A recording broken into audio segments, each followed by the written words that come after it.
Juges, chapitre 1. Après la mort de Josué, les enfants d'Israël consultèrent l'Éternel en disant: Qui de nous montera le premier contre les Cananéens pour les attaquer? L'Éternel répondit: Juda montera. Voici, j'ai livré le pays entre ses mains. Et Juda dit à Siméon, son frère: Monte avec moi dans le pays qui m'est échu par le sort, et nous combattrons les Cananéens. J'irai aussi avec toi dans celui qui t'est tombé en partage. Et Siméon alla avec lui.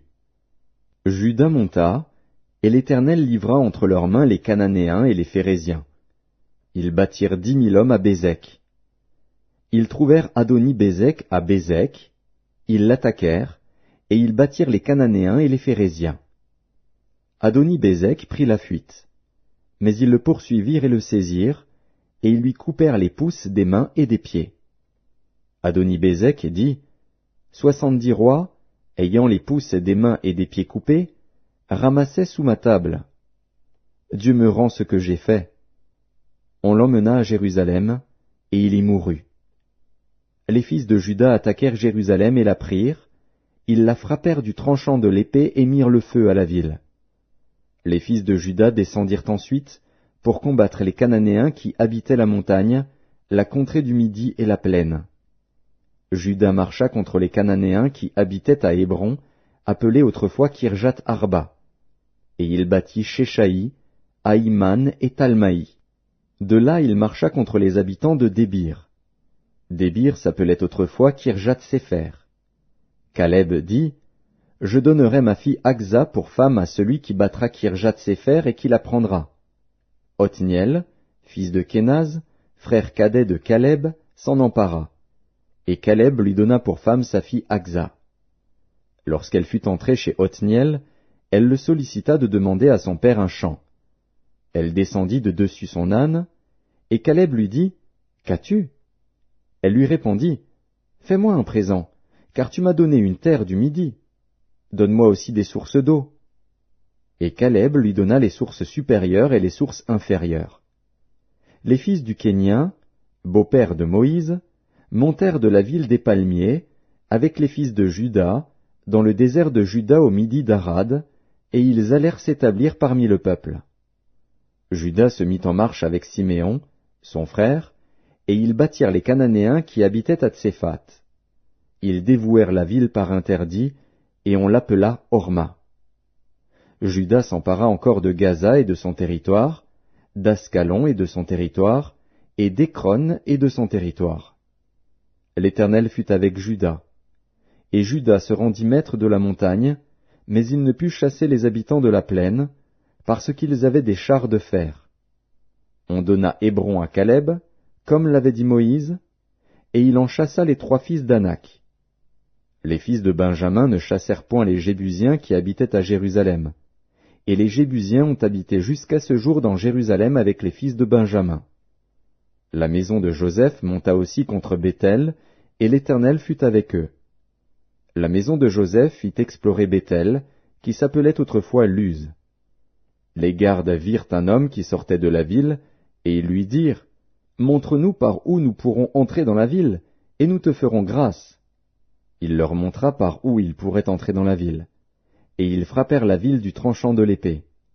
Mais ils laissèrent aller cet homme et toute sa famille. Cet homme se rendit dans le pays des Hétiens. Il bâtit une ville, et lui donna le nom de Luz, nom qu'elle a porté jusqu'à ce jour. Manassé ne chassa point les habitants de Beth-Shéan et des villes de son ressort, de Tahanak et des villes de son ressort, de Dor et des villes de son ressort, de Gibléam et des villes de son ressort, de Megiddo et des villes de son ressort. Et les Cananéens voulurent rester dans ce pays. Lorsqu'Israël fut assez fort, il assujettit les Cananéens à un tribut, mais il ne les chassa point. Éphraïm ne chassa point les Cananéens qui habitaient à Gézer, et les Cananéens habitèrent au milieu d'Éphraïm à Gézer. Zabulon ne chassa point les habitants de Kitron, ni les habitants de Nahalol. Et les Cananéens habitèrent au milieu de Zabulon, mais ils furent assujettis à un tribut. Azer ne chassa point les habitants d'Akko, ni les habitants de Sidon, ni ceux d'Aklal, d'Akzib, de Helba, d'Afik et de Rehob. Et les Azérites habitèrent au milieu des Cananéens, habitants du pays, car ils ne les chassèrent point. Nephtali ne chassa point les habitants de Beth-Shemesh, ni les habitants de Beth-Anath, et il habita au milieu des Cananéens, habitants du pays, mais les habitants de Beth-Shemesh et de Beth-Anath furent assujettis à un tribut. Les Amoréens repoussèrent dans la montagne les fils de Dan, et ne les laissèrent pas descendre dans la plaine. Les Amoréens voulurent rester à Ar-Hérès, à Ajalon et à Shaalbim, mais la main de la maison de Joseph s'appesantit sur eux, et ils furent assujettis à un tribut. Le territoire des Amoréens s'étendait depuis la montée d'Akrabim, depuis Séla, et en dessus. Juges, chapitre 2. Un envoyé de l'Éternel monta de Gilgal à Bokim, et dit, « Je vous ai fait monter hors d'Égypte, et je vous ai amené dans le pays que j'ai juré à vos pères de vous donner. J'ai dit, jamais je ne romprai mon alliance avec vous. Et vous, vous ne traiterez point alliance avec les habitants de ce pays, vous renverserez leurs autels. Mais vous n'avez point obéi à ma voix.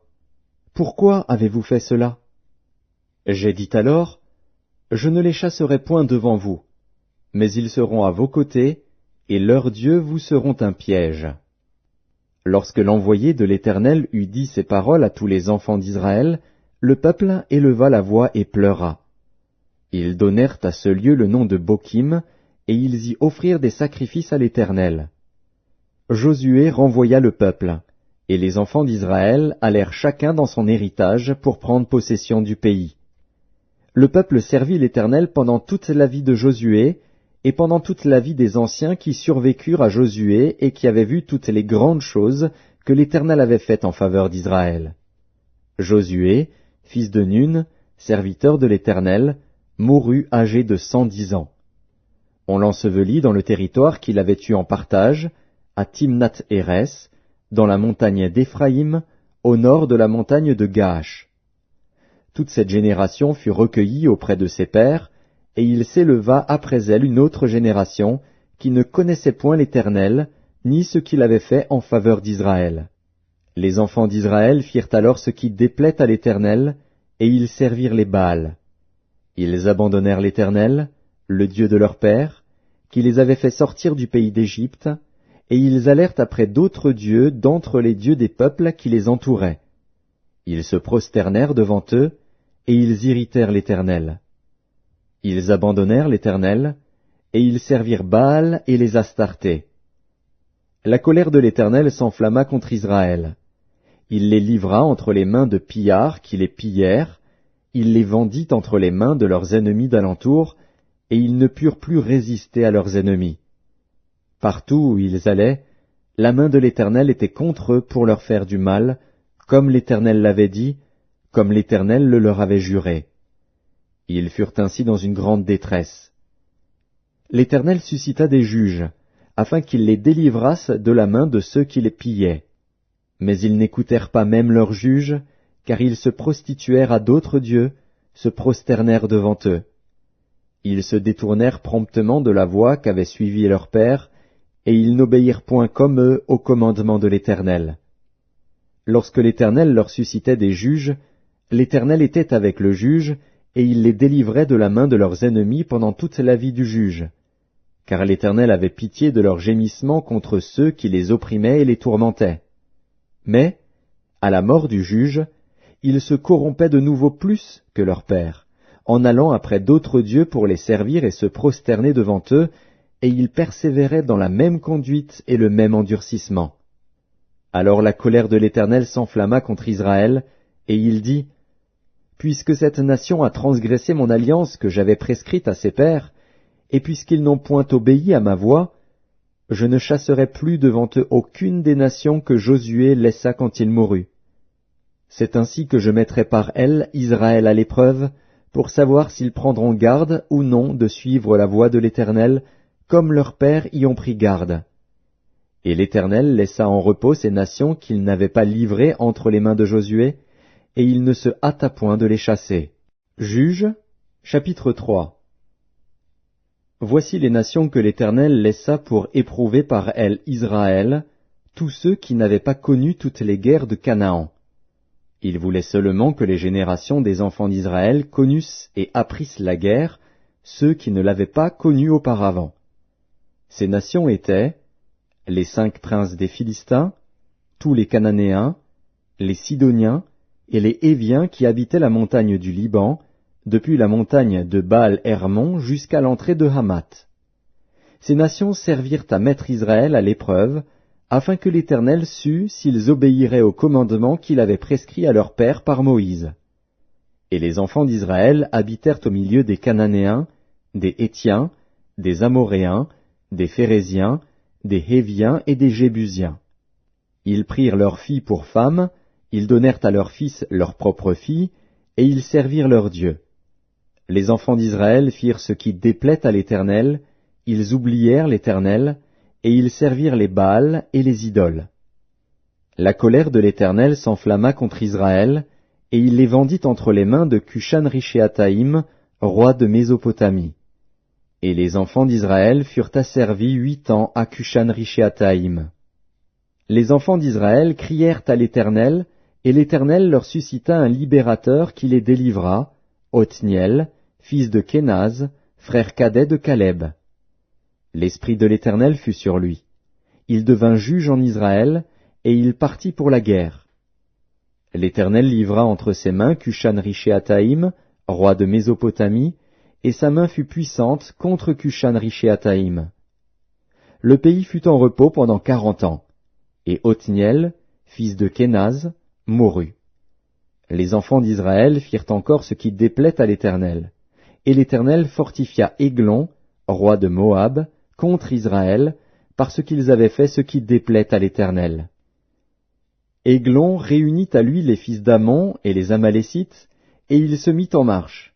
Il bâtit Israël, et ils s'emparèrent de la ville des palmiers. Et les enfants d'Israël furent asservis 18 ans à Églon, roi de Moab. Les enfants d'Israël crièrent à l'Éternel, et l'Éternel leur suscita un libérateur, Éhud, fils de Guéra, benjamite, qui ne se servait pas de la main droite. Les enfants d'Israël envoyèrent par lui un présent à Églon, roi de Moab.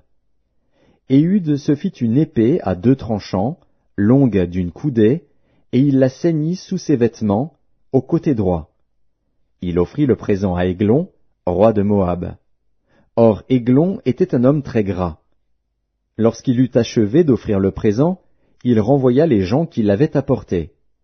Il revint lui-même depuis les carrières près de Gilgal, et il dit, « Ô roi, j'ai quelque chose de secret à te dire. » Le roi dit, « Silence !» Et tous ceux qui étaient auprès de lui sortirent.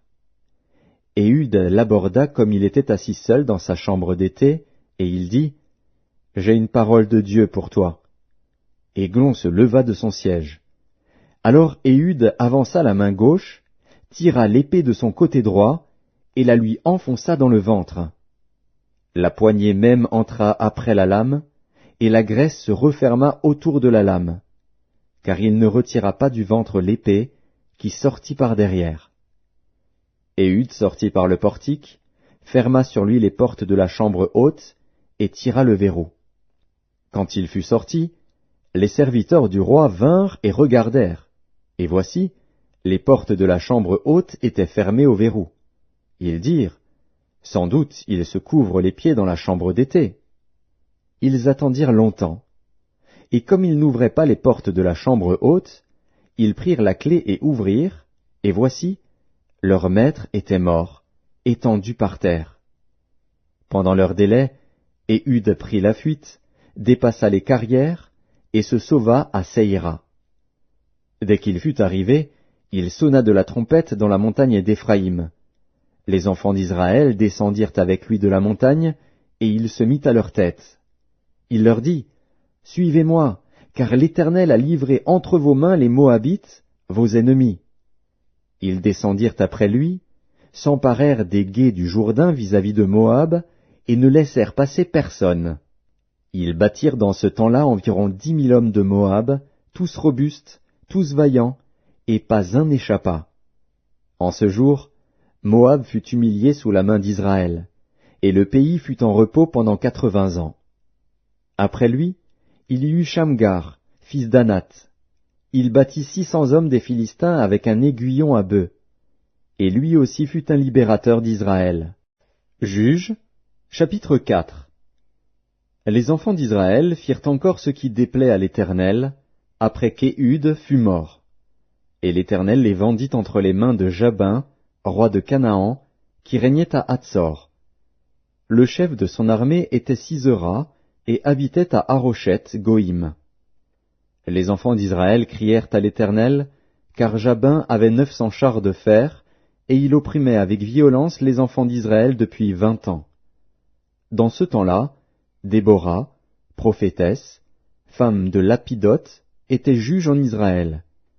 Elle siégeait sous le palmier de Déborah, entre Rama et Béthel, dans la montagne d'Éphraïm.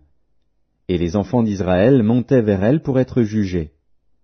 Elle envoya appeler Barak, fils d'Abinoam, de Kédesh-Nephtali, et elle lui dit, « N'est-ce pas l'ordre qu'a donné l'Éternel, le Dieu d'Israël? Va, dirige-toi sur le mont Tabor, et prends avec toi 10 000 hommes des enfants de Nephtali et des enfants de Zabulon.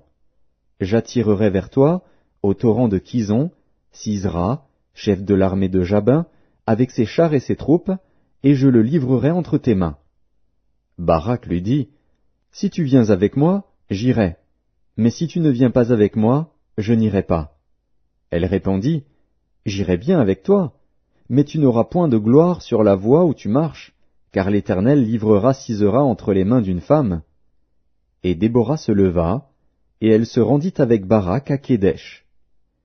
Barak convoqua Zabulon et Nephtali à Kédesh.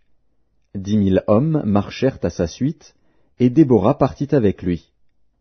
Héber, le Kénien, s'était séparé des Kéniens, des fils de Hobab, beau-père de Moïse, et il avait dressé sa tente jusqu'aux chênes de Tsahanaïm, près de Kédesh. On informa Sisera que Barak, fils d'Abinoam, s'était dirigé sur le mont Tabor. Et, depuis Haroshet-Goïm, Sisera rassembla vers le torrent de Kison tous ses chars, 900 chars de fer, et tout le peuple qui était avec lui. Alors Déborah dit à Barak, « Lève-toi, car voici le jour où l'Éternel livre à Sisera entre tes mains. L'Éternel ne marche-t-il pas devant toi? » Et Barak descendit du mont Tabor, ayant 10 000 hommes à sa suite. L'Éternel mit en déroute devant Barak, par le tranchant de l'épée, Sisera, tous ses chars et tout le camp. Sisera descendit de son char et s'enfuit à pied. Barak poursuivit les chars et l'armée jusqu'à Haroshet-Goïm, et toute l'armée de Sisera tomba sous le tranchant de l'épée, sans qu'il en restât un seul homme. Sisera se réfugia à pied dans la tente de Jaël, femme de Héber, le Kénien, car il y avait paix entre Jabin, roi de Hatsor, et la maison de Héber, le Kénien.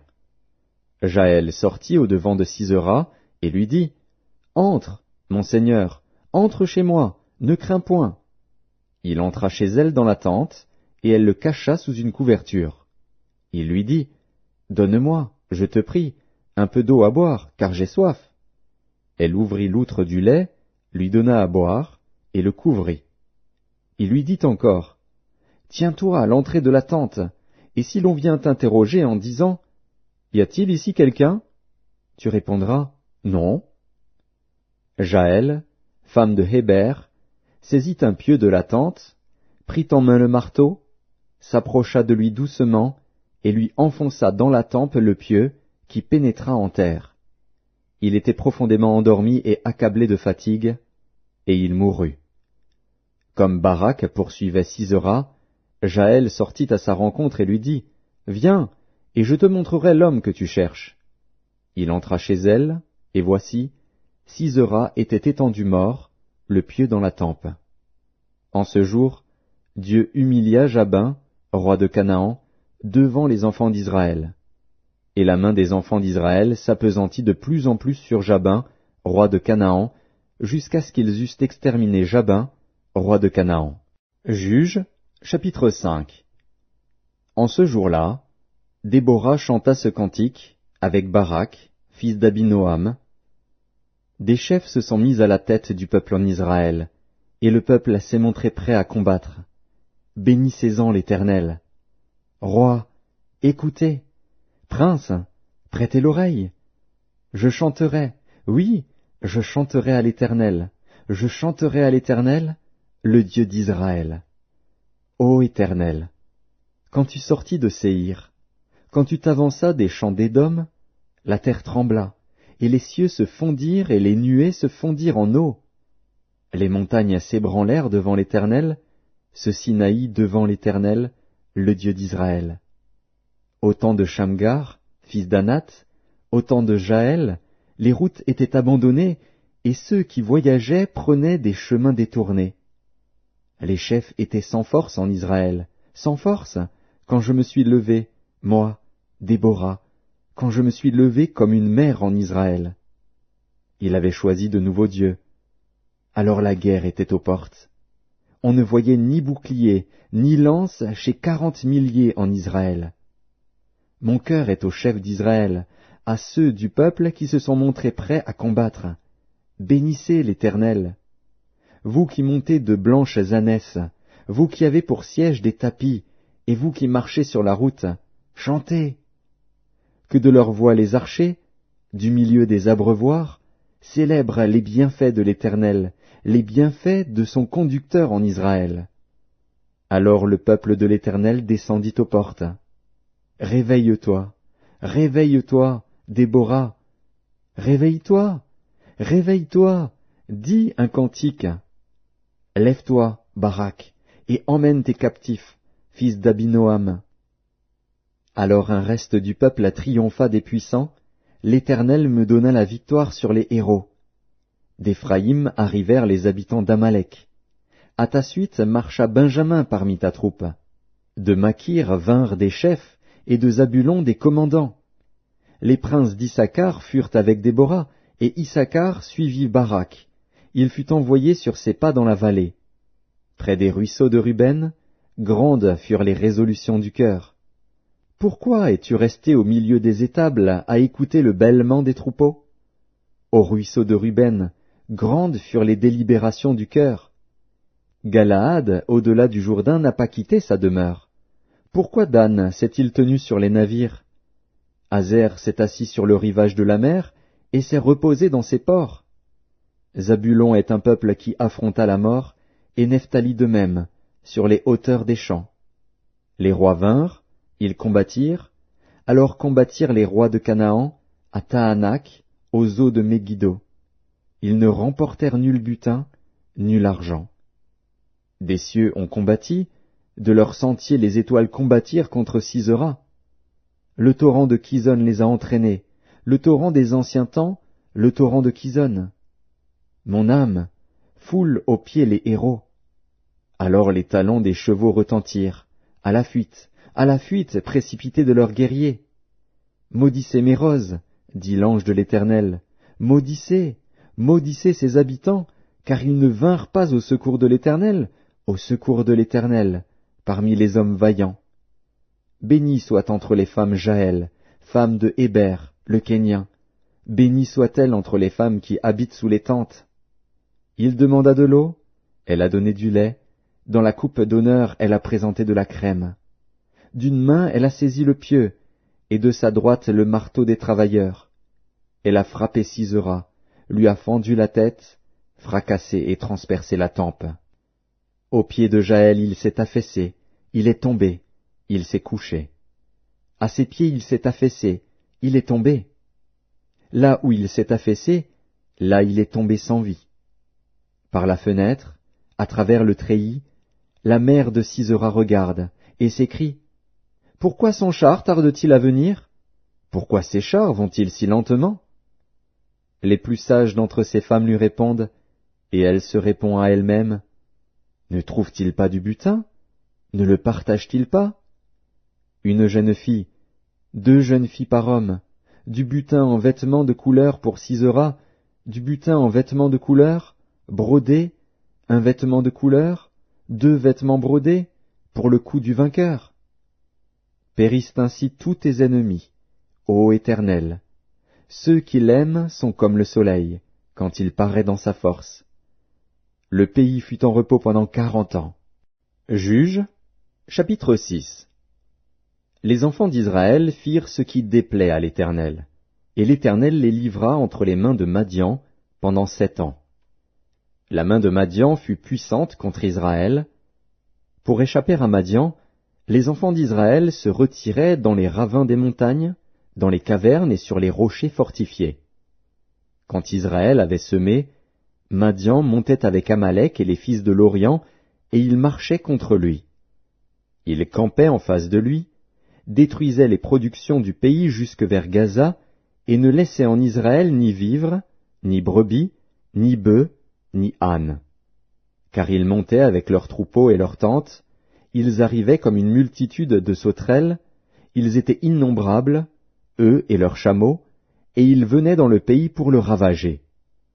Israël fut très malheureux à cause de Madian, et les enfants d'Israël crièrent à l'Éternel. Lorsque les enfants d'Israël crièrent à l'Éternel au sujet de Madian, l'Éternel envoya un prophète aux enfants d'Israël.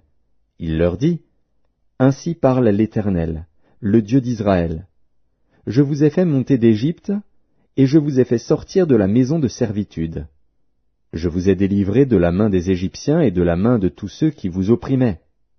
Je les ai chassés devant vous, et je vous ai donné leur pays.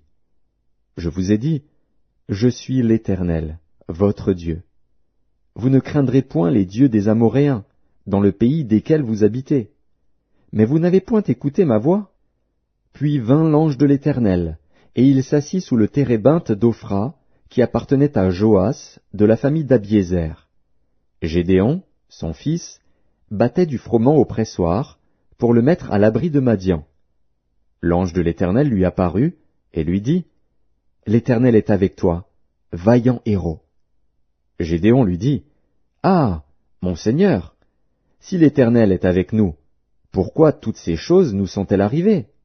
Et où sont tous ces prodiges que nos pères nous racontent, quand ils disent, « L'Éternel ne nous a-t-il pas fait monter hors d'Égypte? » Maintenant l'Éternel nous abandonne, et il nous livre entre les mains de Madian. L'Éternel se tourna vers lui, et dit, « Va avec cette force que tu as, et délivre Israël de la main de Madian. N'est-ce pas moi qui t'envoie? » Gédéon lui dit, « Ah, mon Seigneur, avec quoi délivrerai-je Israël? Voici, ma famille est la plus pauvre en Manassé, et je suis le plus petit dans la maison de mon père. » L'Éternel lui dit, « Mais je serai avec toi, et tu battras Madian comme un seul homme. » Gédéon lui dit, « Si j'ai trouvé grâce à tes yeux, donne-moi un signe pour montrer que c'est toi qui me parles. Ne t'éloigne point d'ici jusqu'à ce que je revienne auprès de toi, que j'apporte mon offrande, et que je la dépose devant toi. » Et l'Éternel dit, « Je resterai jusqu'à ce que tu reviennes. » Gédéon entra, prépara un chevreau, et fit avec un épha de farine des pains sans levain. Il mit la chair dans un panier et le jus dans un pot, les lui apporta sous le térébinthe, et les présenta. L'ange de Dieu lui dit, « Prends la chair et les pains sans levain, pose-les sur ce rocher, et répands le jus. » Et il fit ainsi. L'ange de l'Éternel avança l'extrémité du bâton qu'il avait à la main, et toucha la chair et les pains sans levain. Alors il s'éleva du rocher un feu qui consuma la chair et les pains sans levain. Et l'ange de l'Éternel disparut à ses yeux. Gédéon, voyant que c'était l'ange de l'Éternel, dit, « Malheur à moi, Seigneur Éternel, car j'ai vu l'ange de l'Éternel face à face. » Et l'Éternel lui dit, « Sois en paix, ne crains point, tu ne mourras pas. » Gédéon bâtit là un autel à l'Éternel, et lui donna pour nom l'Éternel paix. Il existe encore aujourd'hui à Ophra, qui appartenait à la famille d'Abiézer. Dans la même nuit, l'Éternel dit à Gédéon, « Prends le jeune taureau de ton père, et un second taureau de 7 ans. Renverse l'autel de Baal qui est à ton père, et abats le pieu sacré qui est dessus. Tu bâtiras ensuite et tu disposeras, sur le haut de ce rocher, un autel à l'Éternel ton Dieu. Tu prendras le second taureau, et tu offriras un holocauste, avec le bois de l'idole que tu auras abattu. » Gédéon prit 10 hommes parmi ses serviteurs, et fit ce que l'Éternel avait dit. Mais, comme il craignait la maison de son père et les gens de la ville, il l'exécuta de nuit et non de jour. Lorsque les gens de la ville se furent levés de bon matin, voici, l'autel de Baal était renversé, le pieu sacré placé dessus était abattu, et le second taureau était offert en holocauste sur l'autel qui avait été bâti. Ils se dirent l'un à l'autre, « Qui a fait cela ?» Et ils s'informèrent et firent des recherches. On leur dit, « C'est Gédéon, fils de Joas, qui a fait cela. » Alors les gens de la ville dirent à Joas, « Fais sortir ton fils, et qu'il meure, car il a renversé l'autel de Baal et abattu le pieu sacré qui était dessus. » Joas répondit à tous ceux qui se présentèrent à lui, « Est-ce à vous de prendre parti pour Baal? Est-ce à vous de venir à son secours? Quiconque prendra parti pour Baal mourra avant que le matin vienne. Si Baal est un dieu, qu'il plaide lui-même sa cause, puisqu'on a renversé son autel. » Et en ce jour l'on donna à Gédéon le nom de Jérubbaal, en disant, « Que Baal plaide contre lui, puisqu'il a renversé son autel. » Tout Madian, Amalek et les fils de l'Orient se rassemblèrent. Ils passèrent le Jourdain et campèrent dans la vallée de Jizréel. Gédéon fut revêtu de l'Esprit de l'Éternel. Il sonna de la trompette, et Abiézer fut convoqué pour marcher à sa suite. Il envoya des messagers dans tout Manassé, qui fut aussi convoqué pour marcher à sa suite. Il envoya des messagers dans Azer, dans Zabulon et dans Nephtali, qui montèrent à leur rencontre. Gédéon dit à Dieu, « Si tu veux délivrer Israël par ma main, comme tu l'as dit, voici, je vais mettre une toison de laine dans l'air. Si la toison seule se couvre de rosée et que tout le terrain reste sec, je connaîtrai que tu délivreras Israël par ma main, comme tu l'as dit. » Et il arriva ainsi. Le jour suivant, il se leva de bon matin, pressa la toison, et en fit sortir la rosée, qui donna de l'eau plein une coupe. Gédéon dit à Dieu, « Que ta colère ne s'enflamme point contre moi, et je ne parlerai plus que cette fois. Je voudrais seulement faire encore une épreuve avec la toison. Que la toison seule reste sèche, et que tout le terrain se couvre de rosée. » Et Dieu fit ainsi cette nuit-là. La toison seule resta sèche, et tout le terrain se couvrit de rosée. Juges, chapitre 7. Jérubbaal, qui est Gédéon, et tout le peuple qui était avec lui, se levèrent de bon matin, et campèrent près de la source de Harod. Le camp de Madian était au nord de Gédéon, vers la colline de Morée, dans la vallée. L'Éternel dit à Gédéon, « Le peuple que tu as avec toi est trop nombreux pour que je livre Madian entre ses mains. Il pourrait en tirer gloire contre moi, et dire, « C'est ma main qui m'a délivré. » Publie donc ceci aux oreilles du peuple. Que celui qui est craintif et qui a peur s'en retourne et s'éloigne de la montagne de Galaad. 22 000 hommes parmi le peuple s'en retournèrent, et il en resta 10 000. L'Éternel dit à Gédéon, « Le peuple est encore trop nombreux. Fais-les descendre vers l'eau, et là je t'en ferai le triage. Celui dont je te dirai, que celui-ci aille avec toi, ira avec toi. Et celui dont je te dirai, que celui-ci n'aille pas avec toi, n'ira pas avec toi. » Gédéon fit descendre le peuple vers l'eau, et l'Éternel dit à Gédéon, « Tous ceux qui laperont l'eau avec la langue comme lappe le chien, tu les sépareras de tous ceux qui se mettront à genoux pour boire. » Ceux qui lapèrent l'eau en la portant à la bouche avec leurs mains furent au nombre de 300 hommes, et tout le reste du peuple se mit à genoux pour boire. Et l'Éternel dit à Gédéon, « C'est par les 300 hommes qui ont lapé que je vous sauverai et que je livrerai Madian entre tes mains. Que tout le reste du peuple s'en aille chacun chez soi. » On prit les vivres du peuple et ses trompettes. Puis Gédéon renvoya tous les hommes d'Israël chacun dans sa tente, et il retint les 300 hommes.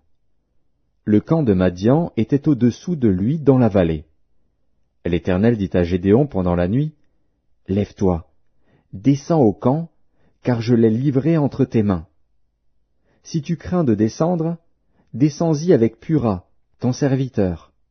Tu écouteras ce qu'ils diront, et après cela tes mains seront fortifiées. Descends donc au camp. » Il descendit avec Pura, son serviteur, jusqu'aux avant-postes du camp. Madian, Amalek et tous les fils de l'Orient étaient répandus dans la vallée comme une multitude de sauterelles, et leurs chameaux étaient innombrables comme le sable qui est sur le bord de la mer. Gédéon arriva, et voici, un homme racontait à son camarade un songe. Il disait, « J'ai eu un songe. » Et voici, un gâteau de pain d'orge roulait dans le camp de Madian. Il est venu heurter jusqu'à la tente, et elle est tombée. Il l'a retournée sans dessus-dessous, et elle a été renversée.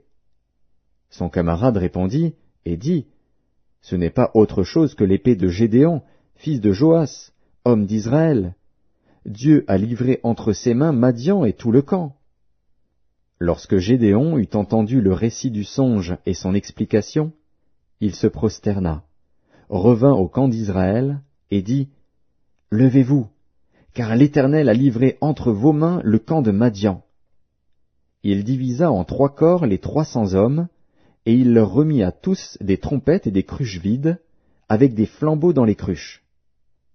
Il leur dit, « Vous me regarderez et vous ferez comme moi. Dès que j'aborderai le camp, vous ferez ce que je ferai.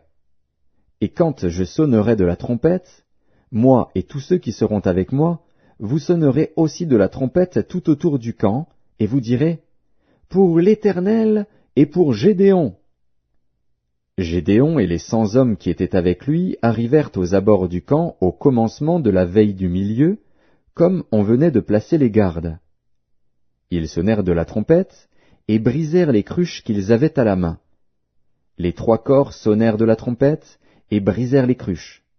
Ils saisirent de la main gauche les flambeaux et de la main droite les trompettes pour sonner, et ils s'écrièrent, « Épée pour l'Éternel et pour Gédéon !» Ils restèrent chacun à sa place autour du camp, et tout le camp se mit à courir, à pousser des cris et à prendre la fuite. Les 300 hommes sonnèrent encore de la trompette, et, dans tout le camp, l'Éternel leur fit tourner l'épée les uns contre les autres. Le camp s'enfuit jusqu'à Beth-Shitta vers Tseréra, jusqu'au bord d'Abel-Méhola près de Tabat. Les hommes d'Israël se rassemblèrent, ceux de Nephtali, d'Azer et de tout Manassé, et ils poursuivirent Madian. Gédéon envoya des messagers dans toute la montagne d'Éphraïm pour dire, « Descendez à la rencontre de Madian, et coupez-leur le passage des eaux jusqu'à Beth-Bara et celui du Jourdain. » Tous les hommes d'Éphraïm se rassemblèrent, et ils s'emparèrent du passage des eaux jusqu'à Beth-Bara et de celui du Jourdain. Ils saisirent 2 chefs de Madian, Oreb et Zib. Ils tuèrent Oreb au rocher d'Oreb, et ils tuèrent Zib au pressoir de Zib. Ils poursuivirent Madian, et ils apportèrent les têtes d'Oreb et de Zib à Gédéon de l'autre côté du Jourdain. Juges, chapitre 8. Les hommes d'Éphraïm dirent à Gédéon, « Que signifie cette manière d'agir envers nous? Pourquoi ne pas nous avoir rappelés quand tu es allé combattre Madian ?» Et ils eurent avec lui une violente querelle. Gédéon leur répondit, « Qu'ai-je fait en comparaison de vous? Le grappillage d'Éphraïm ne vaut-il pas mieux que la vendange d'Abiézer? C'est entre vos mains que Dieu a livré les chefs de Madian, Oreb et Zib. Qu'ai-je donc pu faire en comparaison de vous? » Lorsqu'il eut ainsi parlé, leur colère contre lui s'apaisa. Gédéon arriva au Jourdain, et il le passa, lui et les 300 hommes qui étaient avec lui, fatigués, mais poursuivant toujours. Il dit aux gens de Sukkot, « Donnez, je vous prie, quelque pain au peuple qui m'accompagne, car ils sont fatigués, et je suis à la poursuite de Zébar et de Tsalmuna, roi de Madian. » Les chefs de Sukkot répondirent, « La main de Zébar et de Tsalmuna est-elle déjà en ton pouvoir, pour que nous donnions du pain à ton armée? » Et Gédéon dit, « Eh bien, lorsque l'Éternel aura livré entre mes mains Zébar et Tsalmuna, je broierai votre chair avec des épines du désert et avec des chardons. » De là il monta à Pénuel, et il fit aux gens de Pénuel la même demande. Ils lui répondirent comme avaient répondu ceux de Sukkot. Et il dit aussi aux gens de Pénuel, « Quand je reviendrai en paix, je renverserai cette tour. » Zébar et Tsalmuna étaient à Karkor et leur armée avec eux, environ 15 000 hommes, tous ceux qui étaient restés de l'armée entière des fils de l'Orient. 120 000 hommes tirant l'épée avaient été tués. Gédéon monta par le chemin de ceux qui habitent sous les tentes, à l'orient de Nobar et de Jogbéa, et il battit l'armée qui se croyait en sûreté. Dzébar et Tsalmuna prirent la fuite. Gédéon les poursuivit, il s'empara des 2 rois de Madian, Dzébar et Tsalmuna, et il mit en déroute toute l'armée. Gédéon, fils de Joas, revint de la bataille par la montée de Hérès. Il saisit d'entre les gens de Sukkot un jeune homme qui l'interrogea, et qui lui mit par écrit les noms des chefs et des anciens de Sukkot, 77 hommes. Puis il vint auprès des gens de Sukkot, et dit, « Voici Dzébar et Tsalmuna, au sujet desquels vous m'avez insulté, en disant, « La main de Dzébar et de Tsalmuna est-elle déjà en ton pouvoir, pour que nous donnions du pain à tes hommes fatigués ?» Et il prit les anciens de la ville, et châtia les gens de Sukkot avec des épines du désert et avec des chardons. Il renversa aussi la tour de Pénuel, et tua les gens de la ville. Il dit à Dzébar et à Tsalmuna, « Comment étaient les hommes que vous avez tués au Tabor ?» Ils répondirent, « Ils étaient comme toi, chacun avait l'air d'un fils de roi. » Il dit, « C'étaient mes frères, fils de ma mère. L'Éternel est vivant, si vous les eussiez laissés vivre, je ne vous tuerais pas. » Et il dit à Jéter, son premier-né, « Lève-toi, tue-les. » Mais le jeune homme ne tira point son épée, parce qu'il avait peur, car il était encore un enfant. Dzébar et Tsalmuna dirent, « Lève-toi toi-même, et tue-nous, car tel est l'homme, telle est sa force. » Et Gédéon se leva, et tua Dzébar et Tsalmuna. Il prit ensuite les croissants qui étaient au cou de leurs chameaux. Les hommes d'Israël dirent à Gédéon, « Domine sur nous, et toi, et ton fils, et le fils de ton fils, car tu nous as délivrés de la main de Madian. » Gédéon leur dit, « Je ne dominerai point sur vous, et mes fils ne domineront point sur vous. C'est l'Éternel qui dominera sur vous. » Gédéon leur dit, « J'ai une demande à vous faire. Donnez-moi chacun les anneaux que vous avez eus pour butin. » Les ennemis avaient des anneaux d'or, car ils étaient ismaélites. Ils dirent, « Nous les donnerons volontiers. » Et ils étendirent un manteau, sur lequel chacun jeta les anneaux de son butin. Le poids des anneaux d'or que demanda Gédéon fut de 1700 cycles d'or, sans les croissants, les pendants d'oreilles, et les vêtements de pourpre que portaient les rois de Madian, et sans les colliers qui étaient au cou de leurs chameaux. Gédéon en fit un éphod, et il le plaça dans sa ville, à Ophra, où il devint l'objet des prostitutions de tout Israël. Et il fut un piège pour Gédéon et pour sa maison. Madian fut humilié devant les enfants d'Israël, et il ne leva plus la tête. Et le pays fut en repos pendant 40 ans, durant la vie de Gédéon. Jérubbaal, fils de Joas, s'en retourna, et demeura dans sa maison. Gédéon eut 70 fils, issus de lui, car il eut plusieurs femmes. Sa concubine, qui était à Sichem, lui enfanta aussi un fils, à qui on donna le nom d'Abimélec. Gédéon, fils de Joas, mourut après une heureuse vieillesse, et il fut enterré dans le sépulcre de Joas, son père, à Ophra, qui appartenait à la famille d'Abiézer. Lorsque Gédéon fut mort, les enfants d'Israël recommencèrent à se prostituer au Baal, et ils prirent Baal-Bérith pour leur Dieu. Les enfants d'Israël ne se souvinrent point de l'Éternel, leur Dieu, qui les avait délivrés de la main de tous les ennemis qui les entouraient. Et ils n'eurent point d'attachement pour la maison de Jérubbaal, de Gédéon, après tout le bien qu'il avait fait à Israël. Juges, chapitre 9. Abimélec, fils de Jérubbaal, se rendit à Sichem vers les frères de sa mère, et voici comment il leur parla, ainsi qu'à toute la famille de la maison du père de sa mère.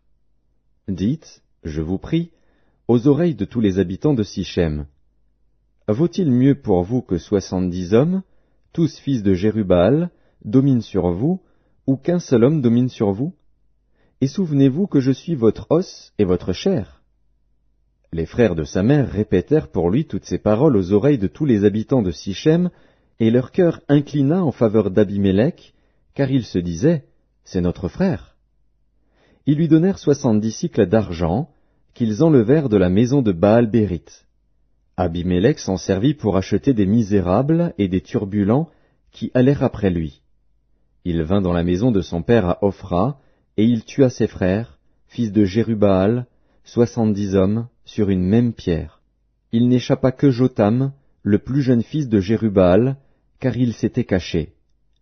Tous les habitants de Sichem et toute la maison de Milo se rassemblèrent, ils vinrent et proclamèrent roi Abimélec près du chêne planté dans Sichem. Jotham en fut informé.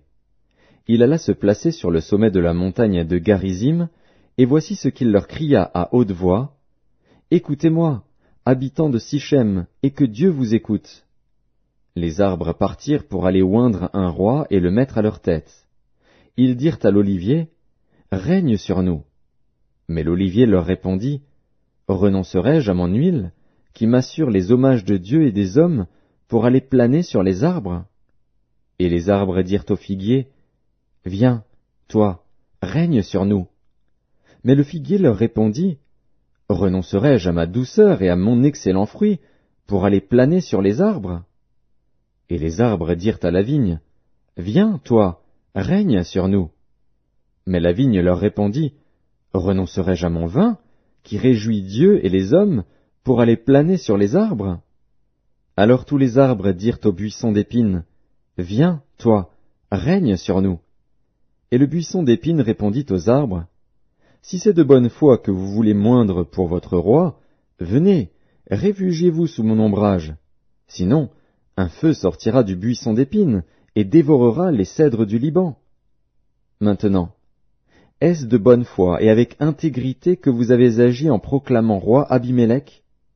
Avez-vous eu de la bienveillance pour Jérubbaal et sa maison? L'avez-vous traité selon les services qu'il a rendus?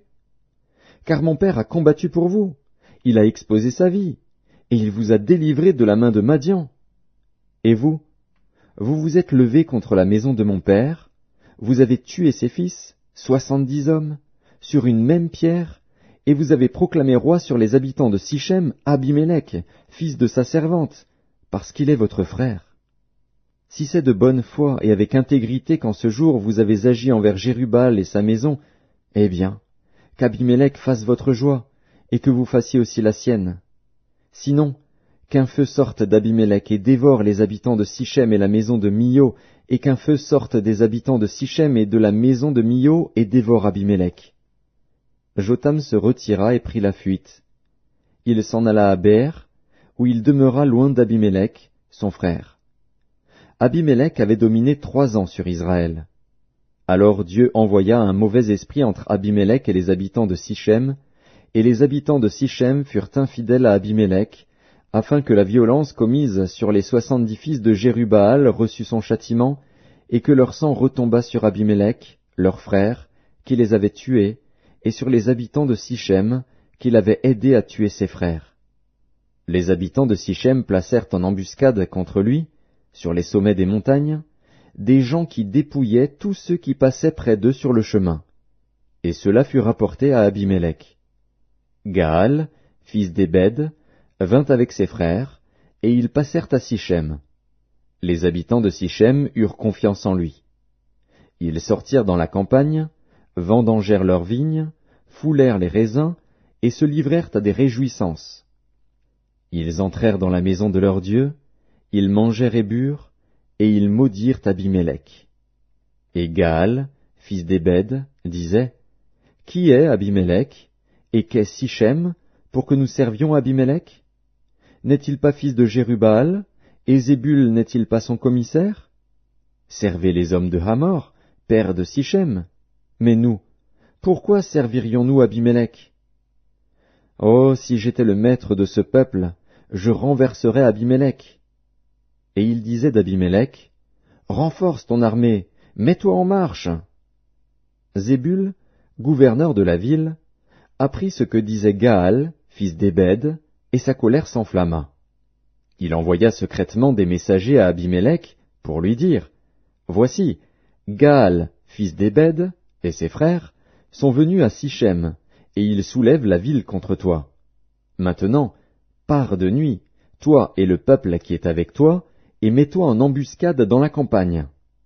Le matin, au lever du soleil, tu fondras avec impétuosité sur la ville, et lorsque Gaal et le peuple qui est avec lui sortiront contre toi, tu lui feras ce que tes forces permettront. » Abimélec et tout le peuple qui était avec lui partirent de nuit, et ils se mirent en embuscade près de Sichem, divisés en 4 corps.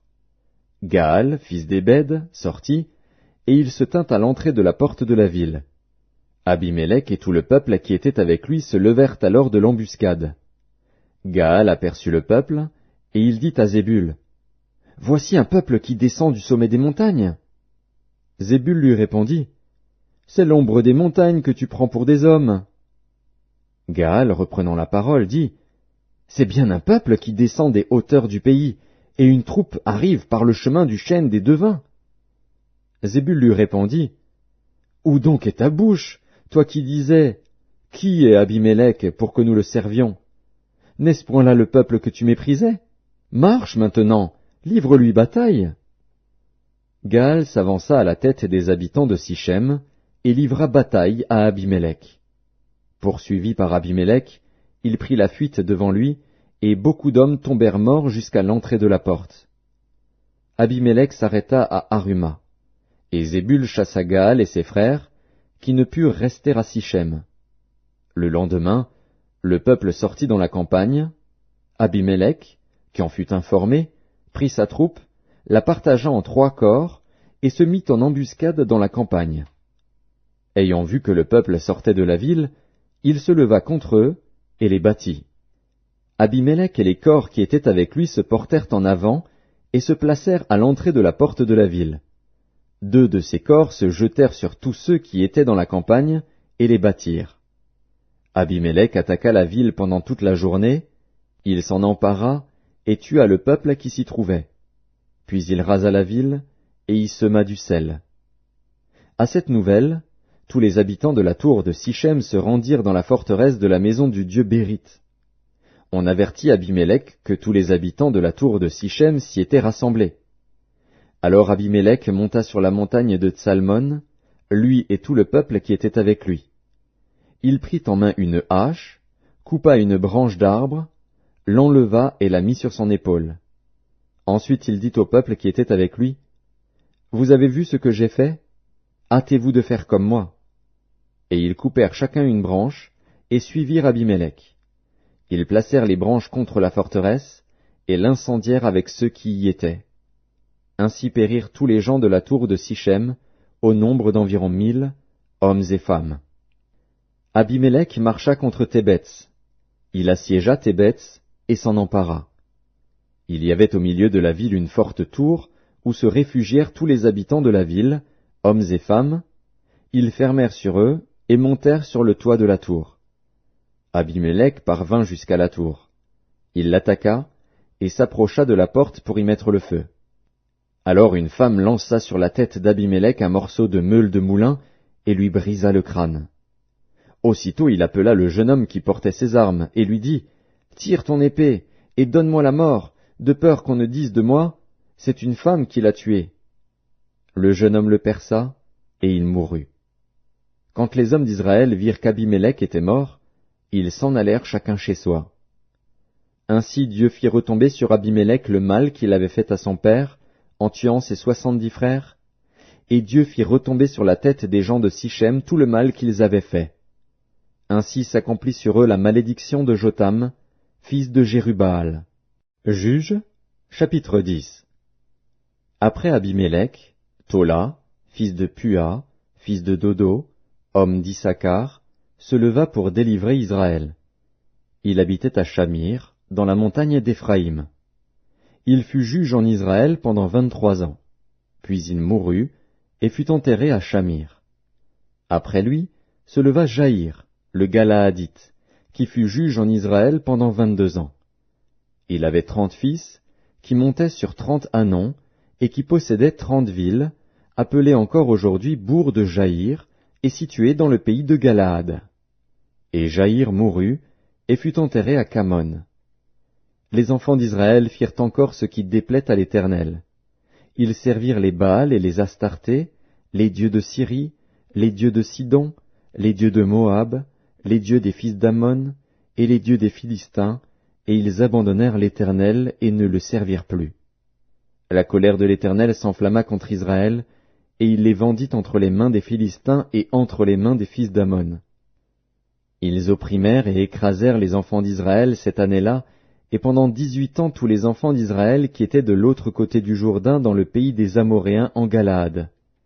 Les fils d'Ammon passèrent le Jourdain pour combattre aussi contre Juda, contre Benjamin et contre la maison d'Éphraïm. Et Israël fut dans une grande détresse. Les enfants d'Israël crièrent à l'Éternel en disant, « Nous avons péché contre toi, car nous avons abandonné notre Dieu et nous avons servi les Baals. » L'Éternel dit aux enfants d'Israël, « Ne vous ai-je pas délivré des Égyptiens, des Amoréens, des fils d'Ammon, des Philistins? Et lorsque les Sidoniens, Amalek et Maon vous opprimèrent, et que vous criâtes à moi, ne vous ai-je pas délivré de leurs mains? Mais vous m'avez abandonné, et vous avez servi d'autres dieux. C'est pourquoi je ne vous délivrerai plus. Allez, invoquez les dieux que vous avez choisis, qu'ils vous délivrent au temps de votre détresse. » Les enfants d'Israël dirent à l'Éternel, « Nous avons péché, traite-nous comme il te plaira. Seulement, daigne nous délivrer aujourd'hui. » Et ils ôtèrent les dieux étrangers du milieu d'eux, et servirent l'Éternel, qui fut touché des maux d'Israël. Les fils d'Ammon se rassemblèrent et campèrent en Galaad, et les enfants d'Israël se rassemblèrent et campèrent à Mitzpa. Le peuple, les chefs de Galaad se dirent l'un à l'autre, « Quel est l'homme qui commencera l'attaque contre les fils d'Ammon? Il sera chef de tous les habitants de Galaad. » Juges, chapitre 11. Jephthé, le Galaadite, était un vaillant héros. Il était fils d'une femme prostituée, et c'est Galaad qui avait engendré Jephthé. La femme de Galaad lui enfanta des fils qui, devenus grands, chassèrent Jephthé et lui dirent, « Tu n'hériteras pas dans la maison de notre père, car tu es fils d'une autre femme. » Et Jephthé s'enfuit loin de ses frères, et il habita dans le pays de Tob. Des gens de rien se rassemblèrent auprès de Jephthé, et ils faisaient avec lui des excursions. Quelque temps après, les fils d'Ammon firent la guerre à Israël. Et comme les fils d'Ammon faisaient la guerre à Israël, les anciens de Galaad allèrent chercher Jephthé au pays de Tob. Ils dirent à Jephthé, « Viens, tu seras notre chef, et nous combattrons les fils d'Ammon. » Jephthé répondit aux anciens de Galaad, « N'avez-vous pas eu de la haine pour moi, et ne m'avez-vous pas chassé de la maison de mon père? Pourquoi venez-vous à moi maintenant que vous êtes dans la détresse? » Les anciens de Galaad dirent à Jephthé, « Nous revenons à toi maintenant, afin que tu marches avec nous, que tu combattes les fils d'Ammon, et que tu sois notre chef, celui de tous les habitants de Galaad. » Jephthé répondit aux anciens de Galaad, « Si vous me ramenez pour combattre les fils d'Ammon, et que l'Éternel les livre devant moi, je serai votre chef. » Les anciens de Galaad dirent à Jephthé, « Que l'Éternel nous entende, et qu'il juge, si nous ne faisons pas ce que tu dis. » Et Jephthé partit avec les anciens de Galaad. Le peuple le mit à sa tête et l'établit comme chef, et Jephthé répéta devant l'Éternel, à Mitzpa, toutes les paroles qu'il avait prononcées. Jephthé envoya des messagers au roi des fils d'Ammon pour lui dire, « Qu'y a-t-il entre moi et toi, que tu viennes contre moi pour faire la guerre à mon pays? » Le roi des fils d'Ammon répondit aux messagers de Jephthé, « C'est qu'Israël, quand il est monté d'Égypte, s'est emparé de mon pays, depuis l'Arnon jusqu'au Jabbok et au Jourdain. Rends-le maintenant de bon gré. » Jephthé envoya de nouveau des messagers au roi des fils d'Ammon, pour lui dire, « Ainsi parle Jephthé. Israël ne s'est point emparé du pays de Moab, ni du pays des fils d'Ammon. Car lorsqu'Israël est monté d'Égypte, il a marché dans le désert jusqu'à la mer Rouge, et il est arrivé à Kadès. Alors Israël envoya des messagers au roi d'Édom, pour lui dire, « Laisse-moi passer par ton pays. » Mais le roi d'Édom n'y consentit pas. Il en envoya aussi au roi de Moab, qui refusa. Et Israël resta à Kadès. Puis il marcha par le désert, tourna le pays d'Édom et le pays de Moab, et vint à l'orient du pays de Moab. Ils campèrent au-delà de l'Arnon, sans entrer sur le territoire de Moab, car l'Arnon est la frontière de Moab. Israël envoya des messagers à Sion, roi des Amoréens, roi de Hesbon, et Israël lui dit, « Laisse-nous passer par ton pays jusqu'au lieu où nous allons. » Mais Sion n'eut pas assez confiance en Israël pour le laisser passer sur son territoire. Il rassembla tout son peuple, campa à Jahatz, et combattit Israël. L'Éternel, le Dieu d'Israël, livra Sion et tout son peuple entre les mains d'Israël, qui les battit. Israël s'empara de tout le pays des Amoréens établis dans cette contrée. Ils s'emparèrent de tout le territoire des Amoréens, depuis l'Arnon jusqu'au Jabbok, et depuis le désert jusqu'au Jourdain. Et maintenant que l'Éternel, le Dieu d'Israël, a chassé les Amoréens devant son peuple d'Israël, est-ce toi qui aurais la possession de leur pays? Ce que ton Dieu Kémosh te donne à posséder, ne le posséderais-tu pas? Et tout ce que l'Éternel, notre Dieu, a mis en notre possession devant nous, nous ne le posséderions pas? Vaux-tu donc mieux que Balak, fils de Tsippor, roi de Moab? A-t-il contesté avec Israël, ou lui a-t-il fait la guerre? Voilà 300 ans qu'Israël habite à Hesbon et dans les villes de son ressort, à Aroër et dans les villes de son ressort, et dans toutes les villes qui sont sur les bords de l'Arnon. Pourquoi ne lui avez-vous pas enlevé pendant ce temps-là? Je ne t'ai point offensé, et tu agis mal avec moi en me faisant la guerre. Que l'Éternel, le juge, soit aujourd'hui juge entre les enfants d'Israël et les fils d'Ammon. Le roi des fils d'Ammon n'écouta point les paroles que Jephthé lui fit dire. L'esprit de l'Éternel fut sur Jephthé. Il traversa Galaad et Manassé. Il passa à Mitzpé de Galaad. Et de Mitzpé de Galaad, il marcha contre les fils d'Ammon.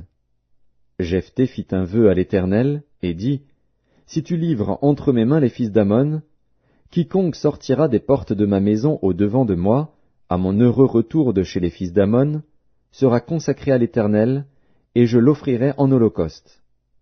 Jephthé marcha contre les fils d'Ammon, et l'Éternel les livra entre ses mains. Il leur fit éprouver une très grande défaite, depuis Aroër jusque vers Minith, espace qui renfermait 20 villes, et jusqu'à Abel-Kéramim. Et les fils d'Ammon furent humiliés devant les enfants d'Israël. Jephthé retourna dans sa maison à Mitzpa, et voici, sa fille sortit au devant de lui avec des tambourins et des danses. C'était son unique enfant. Il n'avait point de fils et point d'autre fille. Dès qu'il la vit, il déchira ses vêtements et dit, « Ah, ma fille, tu me jettes dans l'abattement, tu es au nombre de ceux qui me troublent.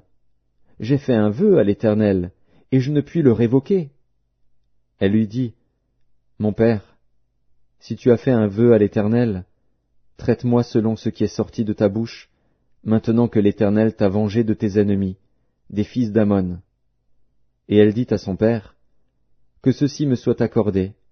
Laisse-moi libre pendant 2 mois.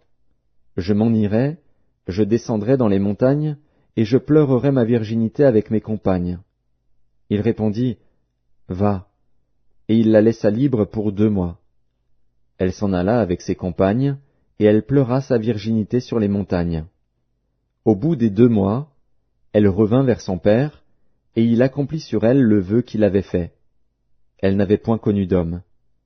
Dès lors s'établit en Israël la coutume que tous les ans les filles d'Israël s'en vont célébrer la fille de Jephthé, le Galaadite, 4 jours par année. Juges, chapitre 12. Les hommes d'Éphraïm se rassemblèrent, partirent pour le nord, et dirent à Jephthé, « Pourquoi es-tu allé combattre les fils d'Ammon sans nous avoir appelés à marcher avec toi?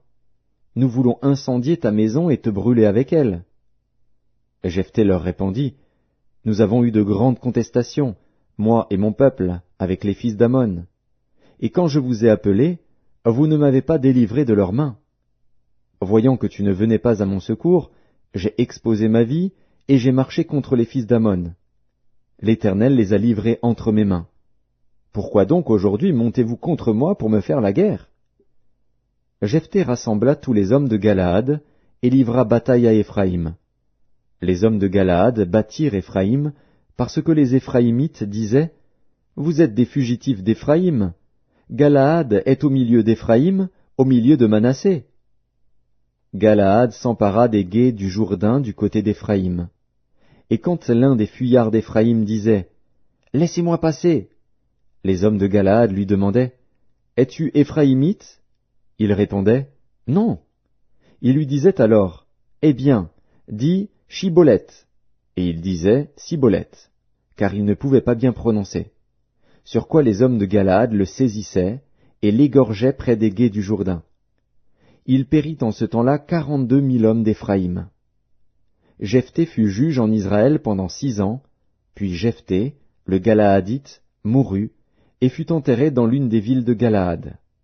Après lui, Ibtsan de Bethléem fut juge en Israël. Il eut 30 fils, il maria 30 filles au dehors, et il fit venir pour ses fils 30 filles du dehors. Il fut juge en Israël pendant 7 ans. Puis Ibtsan mourut, et fut enterré à Bethléem. Après lui, Élon de Zabulon fut juge en Israël. Il fut juge en Israël pendant 10 ans. Puis Élon de Zabulon mourut, et fut enterré à Ajalon, dans le pays de Zabulon. Après lui, Abdon, fils d'Hillel, le Piratonite, fut juge en Israël.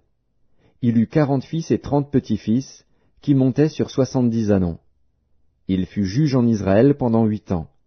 Puis Abdon, fils d'Hillel, le Piratonite, mourut, et fut enterré à Piraton, dans le pays d'Éphraïm, sur la montagne des Amalécites. Juges, chapitre 13. Les enfants d'Israël firent encore ce qui déplaît à l'Éternel, et l'Éternel les livra entre les mains des Philistins pendant 40 ans. Il y avait un homme de Tsoréa, de la famille des Danites, et qui s'appelait Manoach. Sa femme était stérile, et n'enfantait pas. Un ange de l'Éternel apparut à la femme, et lui dit, « Voici, tu es stérile, et tu n'as point d'enfant. Tu deviendras enceinte, et tu enfanteras un fils. Maintenant prends bien garde, ne bois ni vin ni liqueur forte, et ne mange rien d'impur. Car tu vas devenir enceinte, et tu enfanteras un fils. Le rasoir ne passera point sur sa tête, parce que cet enfant sera consacré à Dieu dès le ventre de sa mère. Et ce sera lui qui commencera à délivrer Israël de la main des Philistins. » La femme alla dire à son mari, « Un homme de Dieu est venu vers moi, et il avait l'aspect d'un ange de Dieu, un aspect redoutable. Je ne lui ai pas demandé d'où il était, et il ne m'a pas fait connaître son nom. Mais il m'a dit, « Tu vas devenir enceinte, et tu enfanteras un fils.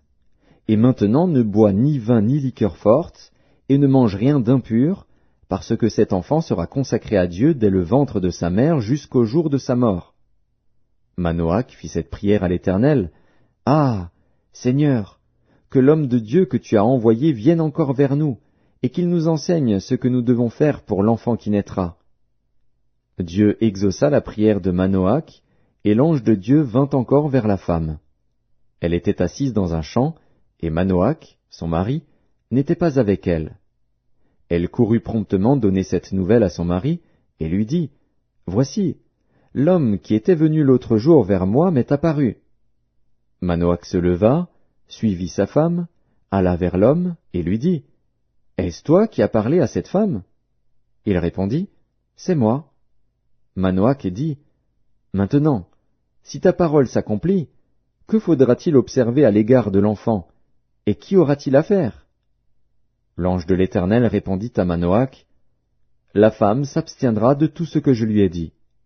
Elle ne goûtera d'aucun produit de la vigne, elle ne boira ni vin ni liqueur forte, et elle ne mangera rien d'impur.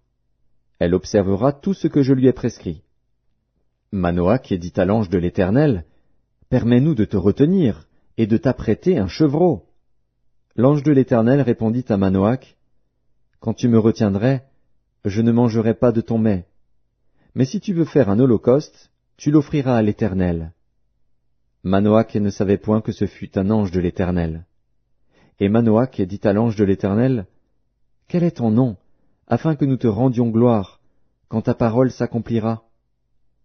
L'ange de l'Éternel lui répondit, « Pourquoi demandes-tu mon nom?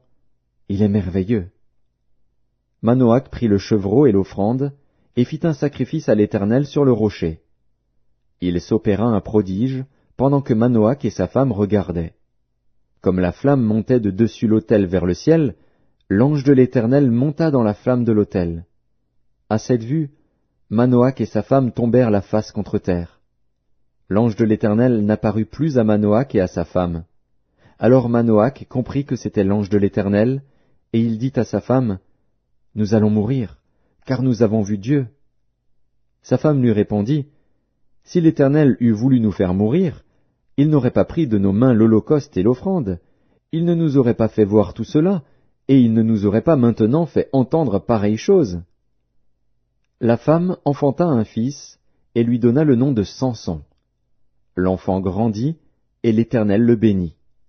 Et l'Esprit de l'Éternel commença à l'agiter à Makanedan, entre Tsoréa et Eshtaol. Juges, chapitre 14.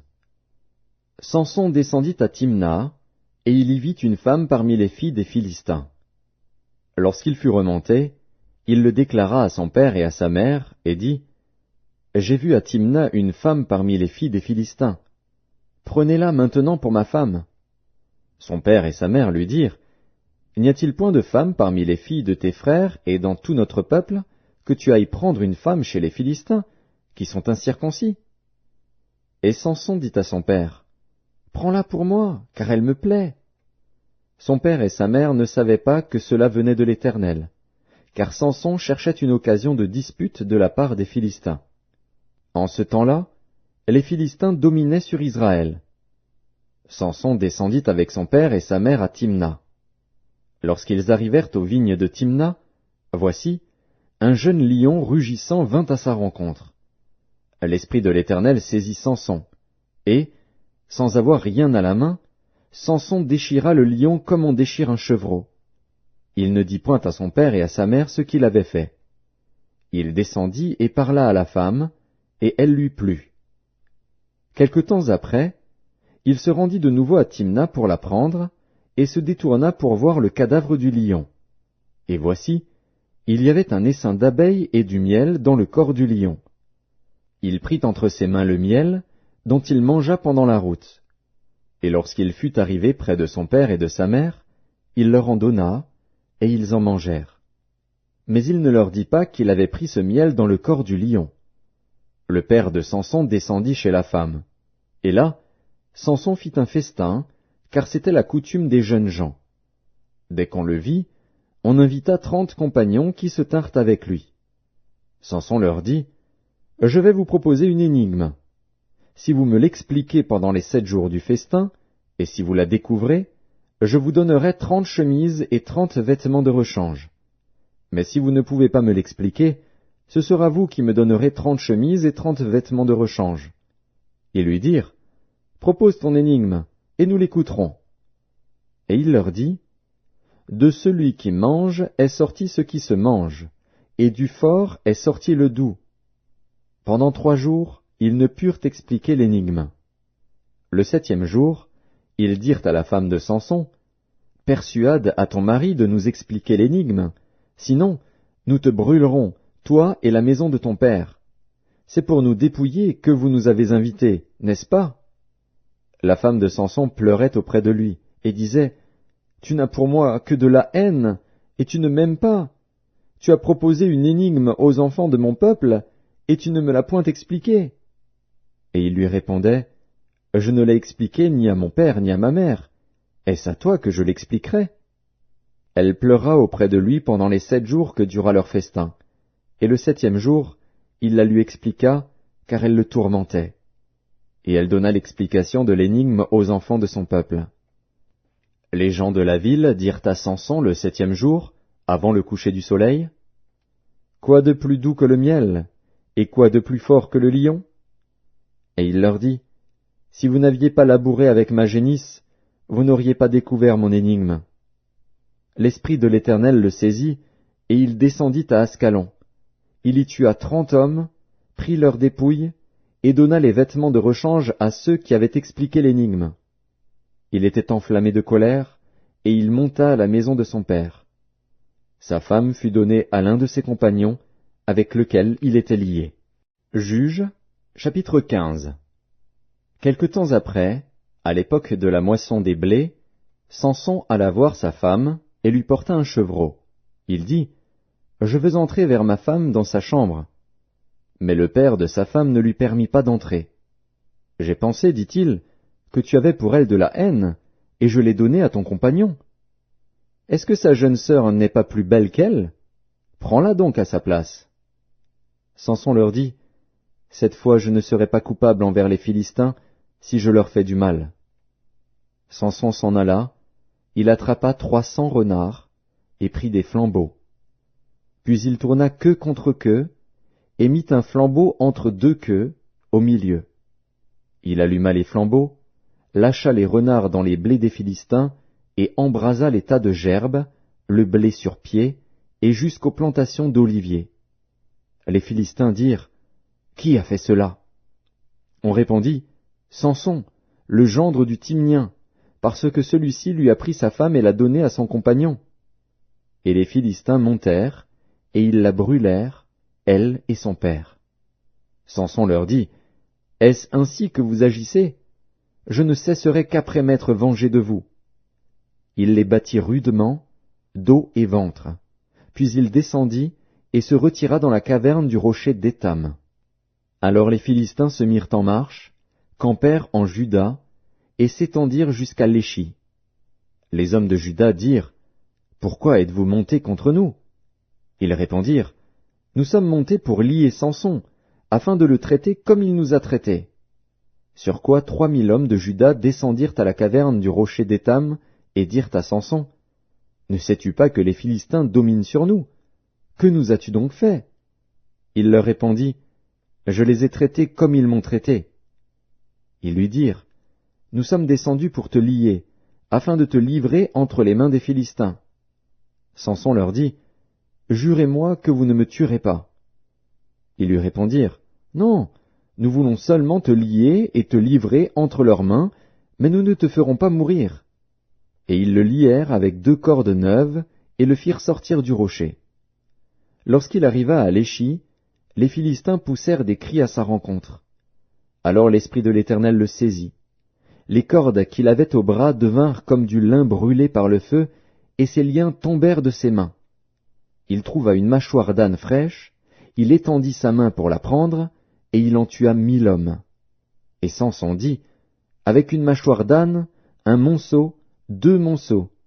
Avec une mâchoire d'âne, j'ai tué 1000 hommes. » Quand il eut achevé de parler, il jeta de sa main la mâchoire. Et l'on appela ce lieu Ramath-Léchi. Pressé par la soif, il invoqua l'Éternel et dit, « C'est toi qui as permis par la main de ton serviteur cette grande délivrance. Et maintenant mourrai-je de soif, et tomberai-je entre les mains des incirconcis ?» Dieu fendit la cavité du rocher qui est à Léchi, et il en sortit de l'eau. Samson but, son esprit se ranima, et il reprit vie. C'est de là qu'on a appelé cette source En-Akkoré. Elle existe encore aujourd'hui à Léchi. Samson fut juge en Israël, au temps des Philistins, pendant 20 ans. Juges, chapitre 16. Samson partit pour Gaza. Il y vit une femme prostituée, et il entra chez elle. On dit aux gens de Gaza, « Samson est arrivé ici. » Et ils l'environnèrent, et se tinrent en embuscade toute la nuit à la porte de la ville. Ils restèrent tranquilles toute la nuit, disant, « Au point du jour, nous le tuerons. » Samson demeura couché jusqu'à minuit. Vers minuit, il se leva, et il saisit les battants de la porte de la ville et les 2 poteaux, les arracha avec la barre, les mit sur ses épaules, et les porta sur le sommet de la montagne qui est en face d'Hébron. Après cela, il aima une femme dans la vallée de Sorek. Elle se nommait Délila. Les princes des Philistins montèrent vers elle et lui dirent, « Flatte-le, pour savoir d'où lui vient sa grande force et comment nous pourrions nous rendre maîtres de lui. Nous le lierons pour le dompter, et nous te donnerons chacun 1100 cycles d'argent. » Délila dit à Samson, « Dis-moi, je te prie, d'où vient ta grande force, et avec quoi il faudrait te lier pour te dompter? » Samson lui dit, « Si on me liait avec 7 cordes fraîches, qui ne fussent pas encore sèches, je deviendrais faible et je serais comme un autre homme. » Les princes des Philistins apportèrent à Délila 7 cordes fraîches, qui n'étaient pas encore sèches, et elle le lia avec ses cordes. Or des gens se tenaient en embuscade chez elle dans une chambre. Elle lui dit, « Les Philistins sont sur toi, Samson !» Et il rompit les cordes, comme se rompt un cordon d'étoupe quand il sent le feu. Et l'on ne connut point d'où venait sa force. Délila dit à Samson, « Voici, tu t'es joué de moi, tu m'as dit des mensonges. Maintenant, je te prie, indique-moi avec quoi il faut te lier. Il lui dit, si on me liait avec des cordes neuves, dont on ne se fût jamais servi, je deviendrais faible et je serais comme un autre homme. Délila prit des cordes neuves, avec lesquelles elle le lia. Puis elle lui dit, les Philistins sont sur toi, Samson. Or des gens se tenaient en embuscade dans une chambre, et il rompit comme un fil les cordes qu'il avait au bras. Délila dit à Samson, jusqu'à présent tu t'es joué de moi, tu m'as dit des mensonges. Déclare-moi avec quoi il faut te lier. Il lui dit, tu n'as qu'à tisser les 7 tresses de ma tête avec la chaîne du tissu. Et elle les fixa par la cheville, puis elle lui dit, les Philistins sont sur toi, Samson. Et il se réveilla de son sommeil, et il arracha la cheville du tissu et le tissu. Elle lui dit, comment peux-tu dire, je t'aime, puisque ton cœur n'est pas avec moi?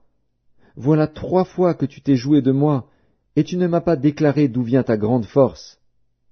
Comme elle était chaque jour à le tourmenter et à l'importuner par ses instances, son âme s'impatienta à la mort, il lui ouvrit tout son cœur, et lui dit, le rasoir n'a point passé sur ma tête, parce que je suis consacré à Dieu dès le ventre de ma mère. Si j'étais rasé, ma force m'abandonnerait, je deviendrais faible, et je serais comme tout autre homme. Délila, voyant qu'il lui avait ouvert tout son cœur, envoya appeler les princes des Philistins, et leur fit dire, montez cette fois, car il m'a ouvert tout son cœur. Et les princes des Philistins montèrent vers elle, et apportèrent l'argent dans leurs mains. Elle l'endormit sur ses genoux, et ayant appelé un homme, elle rasa les 7 tresses de la tête de Samson, et commença ainsi à le dompter. Il perdit sa force. Elle dit alors, les Philistins sont sur toi, Samson. Et il se réveilla de son sommeil, et dit, je m'en tirerai comme les autres fois, et je me dégagerai. Il ne savait pas que l'Éternel s'était retiré de lui. Les Philistins le saisirent, et lui crevèrent les yeux. Ils le firent descendre à Gaza, et le lièrent avec des chaînes d'airain. Il tournait la meule dans la prison. Cependant les cheveux de sa tête recommençaient à croître, depuis qu'il avait été rasé. Or les princes des Philistins s'assemblèrent pour offrir un grand sacrifice à Dagon, leur dieu, et pour se réjouir. Ils disaient, notre Dieu a livré entre nos mains Samson, notre ennemi. Et quand le peuple le vit, ils célébrèrent leur Dieu, en disant, notre Dieu a livré entre nos mains notre ennemi, celui qui ravageait notre pays, et qui multipliait nos morts. Dans la joie de leur cœur, ils dirent, qu'on appelle Samson, et qu'il nous divertisse. Ils firent sortir Samson de la prison, et il joua devant eux. Ils le placèrent entre les colonnes. Et Samson dit au jeune homme qui le tenait par la main, « Laisse-moi, afin que je puisse toucher les colonnes sur lesquelles repose la maison et m'appuyer contre elles. » La maison était remplie d'hommes et de femmes, tous les princes des Philistins étaient là, et il y avait sur le toit environ 3000 personnes, hommes et femmes, qui regardaient Samson jouer. Alors Samson invoqua l'Éternel, et dit, « Seigneur Éternel, souviens-toi de moi, je te prie, ô Dieu, donne-moi de la force seulement 7 fois, et que d'un seul coup je tire vengeance des Philistins pour mes 2 yeux. » Et Samson embrassa les 2 colonnes du milieu sur lesquelles reposait la maison, et il s'appuya contre elles. L'une était à sa droite, et l'autre à sa gauche. Samson dit, « Que je meure avec les Philistins !» Il se pencha fortement, et la maison tomba sur les princes et sur tout le peuple qui y était. Ceux qu'il fit périr à sa mort furent plus nombreux que ceux qu'il avait tués pendant sa vie. Ses frères et toute la maison de son père descendirent et l'emportèrent. Lorsqu'ils furent remontés, ils l'enterrèrent entre Tsoréa et Eshtaol dans le sépulcre de Manoach, son père. Il avait été juge en Israël pendant 20 ans. Juges, chapitre 17. Il y avait un homme de la montagne d'Éphraïm, nommé Mika. Il dit à sa mère, « Les 1100 cycles d'argent qu'on t'a pris, et pour lesquels tu as fait des imprécations même à mes oreilles, voici, cet argent est entre mes mains, c'est moi qui l'avais pris. Et sa mère dit, Béni soit mon fils par l'Éternel. Il rendit à sa mère les 1100 cycles d'argent. Et sa mère dit, Je consacre de ma main cet argent à l'Éternel, afin d'en faire pour mon fils une image taillée et une image en fonte. Et c'est ainsi que je te le rendrai. Il rendit à sa mère l'argent. Sa mère prit 200 cycles d'argent, et elle donna l'argent au fondeur, qui en fit une image taillée et une image en fonte. On les plaça dans la maison de Mika. Ce Mika avait une maison de Dieu. Il fit un éphod et des téraphins, et il consacra l'un de ses fils, qui lui servit de prêtre. En ce temps-là, il n'y avait point de roi en Israël. Chacun faisait ce qui lui semblait bon. Il y avait un jeune homme de Bethléem de Juda, de la famille de Juda. Il était lévite, et il séjournait là. Cet homme partit de la ville de Bethléem de Juda pour chercher une demeure qui lui convint. En poursuivant son chemin, il arriva dans la montagne d'Éphraïm jusqu'à la maison de Mika.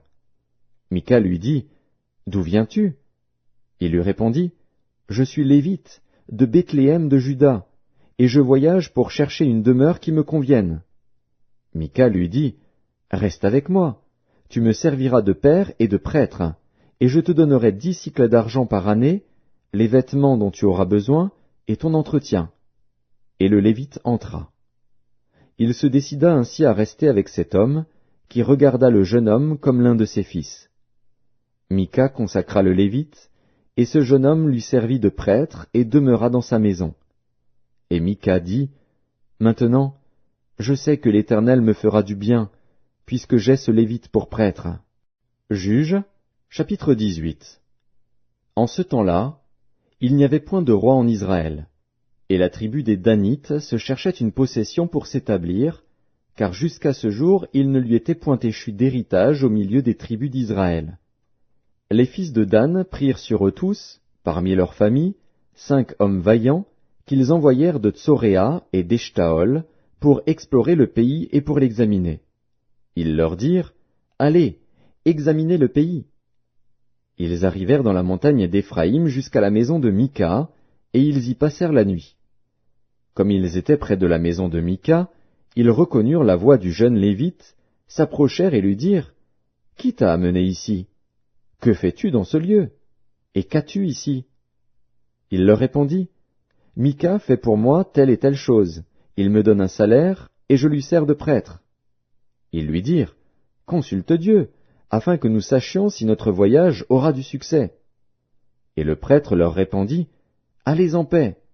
Le voyage que vous faites est sous le regard de l'Éternel. » Les 5 hommes partirent, et ils arrivèrent à Laïs. Ils virent le peuple qui y était vivant en sécurité à la manière des Sidoniens, tranquille et sans inquiétude. Il n'y avait dans le pays personne qui leur fît le moindre outrage en dominant sur eux. Ils étaient éloignés des Sidoniens, et ils n'avaient pas de liaison avec d'autres hommes. Ils revinrent auprès de leurs frères à Tsoréa et Eshtaol, et leurs frères leur dirent, « Quelle nouvelle apportez-vous » ? « Allons, répondirent-ils, montons contre eux, car nous avons vu le pays, et voici, il est très bon. » « Quoi? Vous restez sans rien dire? Ne soyez point paresseux à vous mettre en marche pour aller prendre possession de ce pays. Quand vous y entrerez, vous arriverez vers un peuple en sécurité. Le pays est vaste, et Dieu l'a livré entre vos mains. C'est un lieu où rien ne manque de tout ce qui est sur la terre. 600 hommes de la famille de Dan partirent de Tsoréa et d'Eshtaol, munis de leurs armes de guerre. Ils montèrent et campèrent à Kirjat-Jéarim en Juda. C'est pourquoi ce lieu, qui est derrière Kirjat-Jéarim, a été appelé jusqu'à ce jour Makhanedan. Ils passèrent de là dans la montagne d'Éphraïm, et ils arrivèrent jusqu'à la maison de Mika. Alors les 5 hommes qui étaient allés pour explorer le pays de Laïs prirent la parole et dirent à leurs frères, « Savez-vous qu'il y a dans ces maisons-là un éphod, des téraphins, une image taillée et une image en fonte? Voyez maintenant ce que vous avez à faire. » Ils s'approchèrent de là, entrèrent dans la maison du jeune Lévite, dans la maison de Mika, et lui demandèrent comment il se portait. Les 600 hommes d'entre les fils de Dan, munis de leurs armes de guerre, se tenaient à l'entrée de la porte. Et les 5 hommes qui étaient allés pour explorer le pays montèrent et entrèrent dans la maison. Ils prirent l'image taillée, l'éphod, les téraphins et l'image en fonte, pendant que le prêtre était à l'entrée de la porte avec les 600 hommes munis de leurs armes de guerre. Lorsqu'ils furent entrés dans la maison de Mika, et qu'ils eurent pris l'image taillée, l'éphod, les téraphins et l'image en fonte, le prêtre leur dit, « Que faites-vous » Ils lui répondirent, « Tais-toi, mets ta main sur ta bouche, et viens avec nous. Tu nous serviras de père et de prêtre. Vaut-il mieux que tu serves de prêtre à la maison d'un seul homme, ou que tu serves de prêtre à une tribu et à une famille en Israël » Le prêtre éprouva de la joie dans son cœur. Il prit l'éphod, les téraphins et l'image taillée, et se joignit à la troupe. Ils se remirent en route et partirent, en plaçant devant eux les enfants, le bétail et les bagages. Comme ils étaient déjà loin de la maison de Mika, les gens qui habitaient les maisons voisines de celle de Mika se rassemblèrent et poursuivirent les fils de Dan. Ils appelèrent les fils de Dan, qui se retournèrent et dirent à Mika, « Qu'as-tu? Et que signifie ce rassemblement » Il répondit, « Mes dieux que j'avais faits, vous les avez enlevés avec le prêtre et vous êtes partis. Que me reste-t-il? Comment donc pouvez-vous me dire, qu'as-tu » Les fils de Dan lui dirent, « Ne fais pas entendre ta voix près de nous, sinon des hommes irrités se jetteront sur vous, et tu causeras ta perte et celle de ta maison. » Et les fils de Dan continuèrent leur route. Mika, voyant qu'ils étaient plus forts que lui, s'en retourna et revint dans sa maison. Ils enlevèrent ainsi ce qu'avait fait Mika et emmenèrent le prêtre qui était à son service, et ils tombèrent sur Laïs, sur un peuple tranquille et en sécurité. Ils le passèrent au fil de l'épée, et ils brûlèrent la ville. Personne ne la délivra, car elle était éloignée de Sidon, et ses habitants n'avaient pas de liaison avec d'autres hommes. Elle était dans la vallée qui s'étend vers Beth-Rehob. Les fils de Dan rebâtirent la ville, et y habitèrent. Ils l'appelèrent Dan, d'après le nom de Dan, leur père, qui était né à Israël, mais la ville s'appelait auparavant Laïs. Ils dressèrent pour eux l'image taillée, et Jonathan, fils de Gershom, fils de Manassé, lui et ses fils, furent prêtres pour la tribu des Danites, jusqu'à l'époque de la captivité du pays. Ils établirent pour eux l'image taillée qu'avait faite Mika, pendant tout le temps que la maison de Dieu fut à Silo. Juges, chapitre 19. Dans ce temps, où il n'y avait point de roi en Israël, un Lévite, qui séjournait à l'extrémité de la montagne d'Éphraïm, prit pour sa concubine une femme de Bethléem de Juda. Sa concubine lui fit infidélité, et elle le quitta pour aller dans la maison de son père à Bethléem de Juda, où elle resta l'espace de 4 mois. Son mari se leva et alla vers elle, pour parler à son cœur et la ramener. Il avait avec lui son serviteur et 2 ânes. Elle le fit entrer dans la maison de son père. Et quand le père de la jeune femme le vit, il le reçut avec joie. Son beau-père, le père de la jeune femme, le retint 3 jours chez lui. Ils mangèrent et burent, et ils y passèrent la nuit. Le 4e jour, ils se levèrent de bon matin, et le Lévite se disposait à partir. Mais le père de la jeune femme dit à son gendre, « Prends un morceau de pain pour fortifier ton cœur. Vous partirez ensuite. » Et ils s'assirent, et ils mangèrent et burent eux 2 ensemble. Puis le père de la jeune femme dit au mari, « Décide-toi donc à passer la nuit, et que ton cœur se réjouisse. » Le mari se levait pour s'en aller, mais, sur les instances de son beau-père, il passa encore la nuit. Le 5e jour, il se leva de bon matin pour partir. Alors le père de la jeune femme dit, « Fortifie ton cœur, je te prie, et restez jusqu'au déclin du jour. » Et ils mangèrent eux 2. Le mari se levait pour s'en aller, avec sa concubine et son serviteur. Mais son beau-père, le père de la jeune femme, lui dit, « Voici, le jour baisse, il se fait tard, passez donc la nuit. Voici, le jour est sur son déclin, passe ici la nuit, et que ton cœur se réjouisse. Demain vous vous lèverez de bon matin pour vous mettre en route, et tu t'en iras à ta tente. » Le mari ne voulut point passer la nuit, il se leva et partit. Il arriva jusque devant Jébus, qui est Jérusalem, avec les 2 ânes bâtés et avec sa concubine. Lorsqu'ils furent près de Jébus, le jour avait beaucoup baissé. Le serviteur dit alors à son maître, « Allons, dirigeons-nous vers cette ville des Jébusiens, et nous y passerons la nuit. » Son maître lui répondit, « Nous n'entrerons pas dans une ville d'étrangers, où il n'y a point d'enfants d'Israël, nous irons jusqu'à Gibéa. » Il dit encore à son serviteur, « Allons, approchons-nous de l'un de ces lieux, Gibéa ou Rama, et nous y passerons la nuit. » Ils continuèrent à marcher, et le soleil se coucha quand ils furent près de Gibéa, qui appartient à Benjamin. Ils se dirigèrent de ce côté pour aller passer la nuit à Gibéa. Le Lévite entra, et il s'arrêta sur la place de la ville. Il n'y eut personne qui les reçût dans sa maison pour qu'ils y passassent la nuit. Et voici, un vieillard revenait le soir de travailler au champ.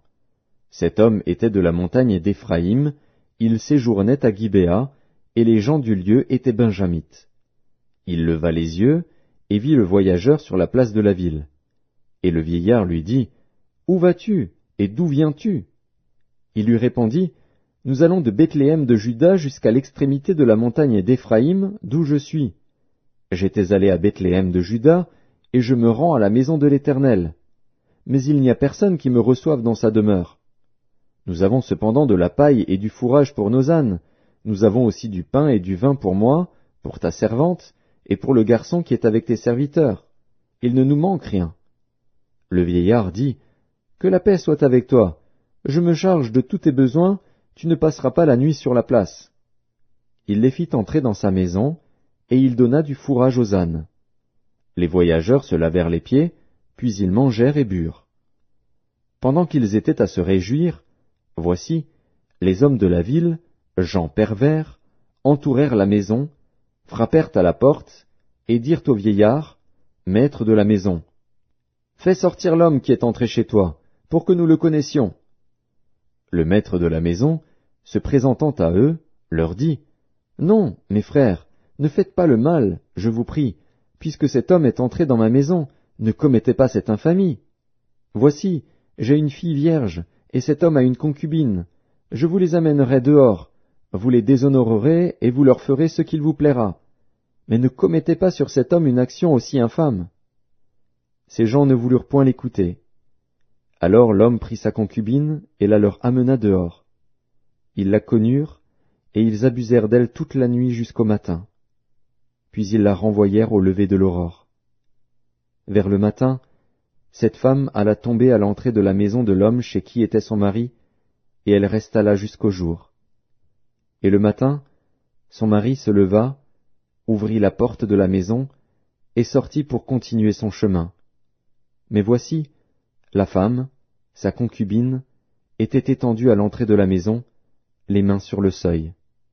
Il lui dit, « Lève-toi, et allons-nous-en. » Elle ne répondit pas. Alors le mari la mit sur un âne, et partit pour aller dans sa demeure. Arrivé chez lui, il prit un couteau, saisit sa concubine, et la coupa membre par membre en 12 morceaux, qu'il envoya dans tout le territoire d'Israël. Tous ceux qui virent cela dirent, « Jamais rien de pareil n'est arrivé et ne s'est vu depuis que les enfants d'Israël sont montés du pays d'Égypte jusqu'à ce jour. Prenez la chose à cœur, consultez-vous, et parlez. » Juges, chapitre 20. Tous les enfants d'Israël sortirent, depuis Dan jusqu'à Beer-Shéba et au pays de Galaad, et l'assemblée se réunit comme un seul homme devant l'Éternel, à Mitzpa. Les chefs de tout le peuple, toutes les tribus d'Israël, se présentèrent dans l'assemblée du peuple de Dieu. 400 000 hommes de pied, tirant l'épée. Et les fils de Benjamin apprirent que les enfants d'Israël étaient montés à Mitzpa. Les enfants d'Israël dirent, « Parlez, comment ce crime a-t-il été commis ?»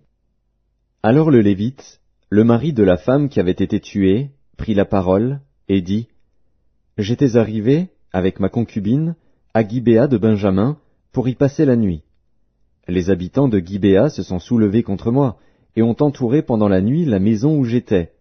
Ils avaient l'intention de me tuer, et ils ont fait violence à ma concubine, et elle est morte. J'ai saisi ma concubine, et je l'ai coupée en morceaux, que j'ai envoyée dans tout le territoire de l'héritage d'Israël. Car ils ont commis un crime et une infamie en Israël. Vous voici tous, enfants d'Israël, consultez-vous, et prenez ici une décision. Tout le peuple se leva comme un seul homme, en disant, « Nul de nous n'ira dans sa tente, et personne ne retournera dans sa maison. Voici maintenant ce que nous ferons à Gibéa. Nous marcherons contre elle d'après le sort. Nous prendrons dans toutes les tribus d'Israël 10 hommes sur 100, 100 sur 1000 et 1000 sur 10 000. Ils iront chercher des vivres pour le peuple, afin qu'à leur retour on traite Gibéa de Benjamin selon toute l'infamie qu'elle a commise en Israël. » Ainsi tous les hommes d'Israël s'assemblèrent contre la ville, unis comme un seul homme. Les tribus d'Israël envoyèrent des hommes vers toutes les familles de Benjamin pour dire, « Qu'est-ce que ce crime qui s'est commis parmi vous? Livrez maintenant les gens pervers qui sont à Gibéa, afin que nous les fassions mourir et que nous ôtions le mal du milieu d'Israël. » Mais les Benjamites ne voulurent point écouter la voix de leurs frères, les enfants d'Israël. Les Benjamites sortirent de leur ville et s'assemblèrent à Gibéa pour combattre les enfants d'Israël. Le dénombrement que l'on fit en ce jour des Benjamites sortis des villes fut de 26 000 hommes, tirant l'épée, sans compter les habitants de Gibéa formant 700 hommes d'élite. Parmi tout ce peuple, il y avait 700 hommes d'élite qui ne se servaient pas de la main droite. Tout cela pouvait, en lançant une pierre avec la fronde, viser à un cheveu sans le manquer. On fit aussi le dénombrement des hommes d'Israël, non compris ceux de Benjamin, et l'on en trouva 400 000 tirant l'épée, tous gens de guerre. Et les enfants d'Israël se levèrent, montèrent à Béthel, et consultèrent Dieu, en disant, « Qui de nous montera le premier pour combattre les fils de Benjamin ?» L'Éternel répondit, « Juda montera le premier. » Dès le matin, les enfants d'Israël se mirent en marche, et ils campèrent près de Gibéa. Et les hommes d'Israël s'avancèrent pour combattre ceux de Benjamin, et ils se rangèrent en bataille contre eux devant Gibéa. Les fils de Benjamin sortirent de Gibéa, et ils étendirent sur le sol ce jour-là 22 000 hommes d'Israël. Le peuple, les hommes d'Israël reprirent courage, et ils se rangèrent de nouveau en bataille dans le lieu où ils s'étaient placés le premier jour. Et les enfants d'Israël montèrent, et ils pleurèrent devant l'Éternel jusqu'au soir. Ils consultèrent l'Éternel, en disant, « Dois-je m'avancer encore pour combattre les fils de Benjamin, mon frère ?» L'Éternel répondit, « Montez contre lui. » Les enfants d'Israël s'avancèrent contre les fils de Benjamin le second jour. Et ce même jour, les Benjamites sortirent de Gibéa à leur rencontre, et ils étendirent encore sur le sol 18 000 hommes des enfants d'Israël, tous tirant l'épée. Tous les enfants d'Israël et tout le peuple montèrent et vinrent à Béthel. Ils pleurèrent et restèrent là devant l'Éternel, ils jeûnèrent en ce jour jusqu'au soir, et ils offrirent des holocaustes et des sacrifices d'action de grâce devant l'Éternel. Et les enfants d'Israël consultèrent l'Éternel, c'était là que se trouvait alors l'arche de l'alliance de Dieu, et c'était Phiné, fils d'Éléazar, fils d'Aaron, qui se tenait à cette époque en présence de Dieu, et ils dirent, « Dois-je marcher encore pour combattre les fils de Benjamin, mon frère, ou dois-je m'en abstenir ?» L'Éternel répondit, « Montez, car demain je les livrerai entre vos mains. » Alors Israël plaça une embuscade autour de Gibéa.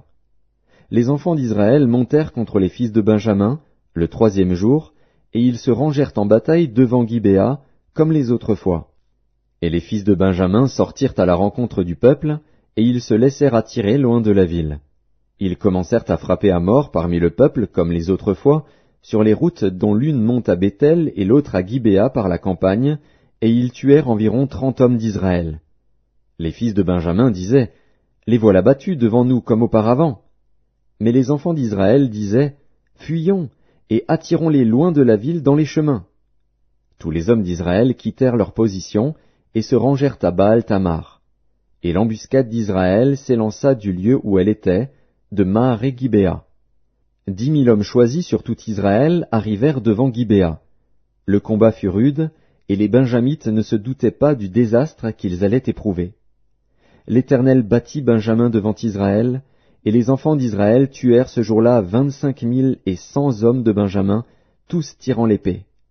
Les fils de Benjamin regardaient comme battus les hommes d'Israël, qui cédaient du terrain à Benjamin et se reposaient sur l'embuscade qu'ils avaient placée contre Gibéa. Les gens en embuscade se jetèrent promptement sur Gibéa, ils se portèrent en avant et frappèrent toute la ville du tranchant de l'épée. Suivant un signal convenu avec les hommes d'Israël, ceux de l'embuscade devaient faire monter de la ville une épaisse fumée. Les hommes d'Israël firent alors volte-face dans la bataille. Les Benjamites leur avaient tué déjà environ 30 hommes, et ils disaient, « Certainement les voilà battus devant nous comme dans le premier combat. » Cependant une épaisse colonne de fumée commençait à s'élever de la ville. Les Benjamites regardèrent derrière eux, et voici, de la ville entière les flammes montaient vers le ciel. Les hommes d'Israël avaient fait volte-face, et ceux de Benjamin furent épouvantés, en voyant le désastre qui allait les atteindre. Ils tournèrent le dos devant les hommes d'Israël, et s'enfuirent par le chemin du désert. Mais les assaillants s'attachèrent à leurs pas, et ils détruisirent pendant le trajet ceux qui étaient sortis des villes. Ils enveloppèrent Benjamin, le poursuivirent, l'écrasèrent dès qu'il voulait se reposer, jusqu'en face de Gibéa, du côté du soleil levant. Il tomba 18 000 hommes de Benjamin, tous vaillants. Parmi ceux qui tournèrent le dos pour s'enfuir vers le désert au rocher de Rimon, les hommes d'Israël en firent périr 5 000 sur les routes. Ils les poursuivirent jusqu'à Gidéom, et ils en tuèrent 2 000. Le nombre total des Benjamites qui périrent ce jour-là fut de 25 000 hommes tirant l'épée, tous vaillants. 600 hommes, qui avaient tourné le dos et qui s'étaient enfuis vers le désert au rocher de Rimon, demeurèrent là pendant 4 mois. Les hommes d'Israël revinrent vers les fils de Benjamin, et ils les frappèrent du tranchant de l'épée, depuis les hommes des villes jusqu'au bétail, et tout ce que l'on trouva. Ils mirent aussi le feu à toutes les villes qui existaient. Juges, chapitre 21. Les hommes d'Israël avaient juré à Mitzpa, en disant, « Aucun de nous ne donnera sa fille pour femme à un Benjamite. » Le peuple vint à Béthel, et il y resta devant Dieu jusqu'au soir.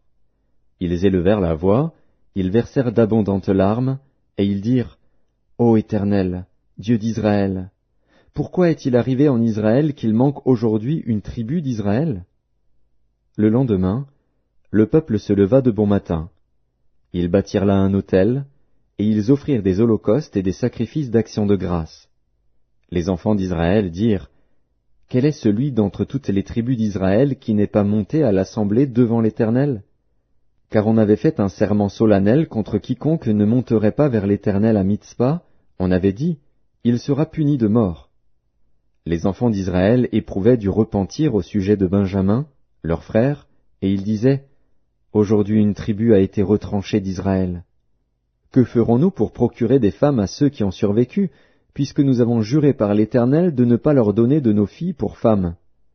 Ils dirent donc, « Y a-t-il quelqu'un d'entre les tribus d'Israël qui ne soit pas monté vers l'Éternel à Mitzpa ?» Et voici, personne de Jabès en Galaad n'était venu au camp, à l'assemblée. On fit le dénombrement du peuple, et il n'y avait là aucun des habitants de Jabès en Galaad. Alors l'assemblée envoya contre eux 12 000 soldats, en leur donnant cet ordre, « Allez, et frappez du tranchant de l'épée les habitants de Jabès en Galaad, avec les femmes et les enfants. Voici ce que vous ferez. Vous dévouerez par interdit tout mâle et toute femme qui a connu la couche d'un homme. » Ils trouvèrent parmi les habitants de Jabès en Galaad 400 jeunes filles vierges qui n'avaient point connu d'homme en couchant avec lui, et ils les amenèrent dans le camp à Silo, qui est au pays de Canaan. Toute l'assemblée envoya des messagers pour parler aux fils de Benjamin qui étaient au rocher de Rimon, et pour leur annoncer la paix. En ce temps-là, les Benjamites revinrent, et on leur donna les femmes à qui l'on avait laissé la vie parmi les femmes de Jabès en Galaad. Mais il n'y en avait pas assez pour eux. Le peuple éprouvait du repentir au sujet de Benjamin, car l'Éternel avait fait une brèche dans les tribus d'Israël. Les anciens de l'assemblée dirent, « Que ferons-nous pour procurer des femmes à ceux qui restent, puisque les femmes de Benjamin ont été détruites ?» Et ils dirent, « Que les réchappés de Benjamin conservent leur héritage, afin qu'une tribu ne soit pas effacée d'Israël. Mais nous ne pouvons pas leur donner de nos filles pour femmes, car les enfants d'Israël ont juré, en disant, « Maudit soit celui qui donnera une femme à un Benjamite. » Et ils dirent, « Voici, il y a chaque année une fête de l'Éternel à Silo, qui est au nord de Béthel, à l'orient de la route qui monte de Béthel, à Sichem, et au midi de Lebona. » Puis ils donnèrent cet ordre aux fils de Benjamin, « Allez, et placez-vous en embuscade dans les vignes. Vous regarderez, et voici, lorsque les filles de Silo sortiront pour danser, vous sortirez des vignes, vous enlèverez chacun une des filles de Silo pour en faire votre femme, et vous vous en irez dans le pays de Benjamin. Si leur père ou leurs frères viennent se plaindre auprès de nous, nous leur dirons, accordez-les-nous, car nous n'avons pas pris une femme pour chacun dans la guerre. Ce n'est pas vous qui les leur avez donnés. En ce cas, vous seriez coupables. Ainsi firent les fils de Benjamin. Ils prirent des femmes selon leur nombre parmi les danseuses qu'ils enlevèrent, puis ils partirent et retournèrent dans leur héritage. Ils rebâtirent les villes et y habitèrent. Et dans le même temps les enfants d'Israël s'en allèrent de là, chacun dans sa tribu et dans sa famille, ils retournèrent chacun dans son héritage. En ce temps-là, il n'y avait point de roi en Israël, chacun faisait ce qui lui semblait bon.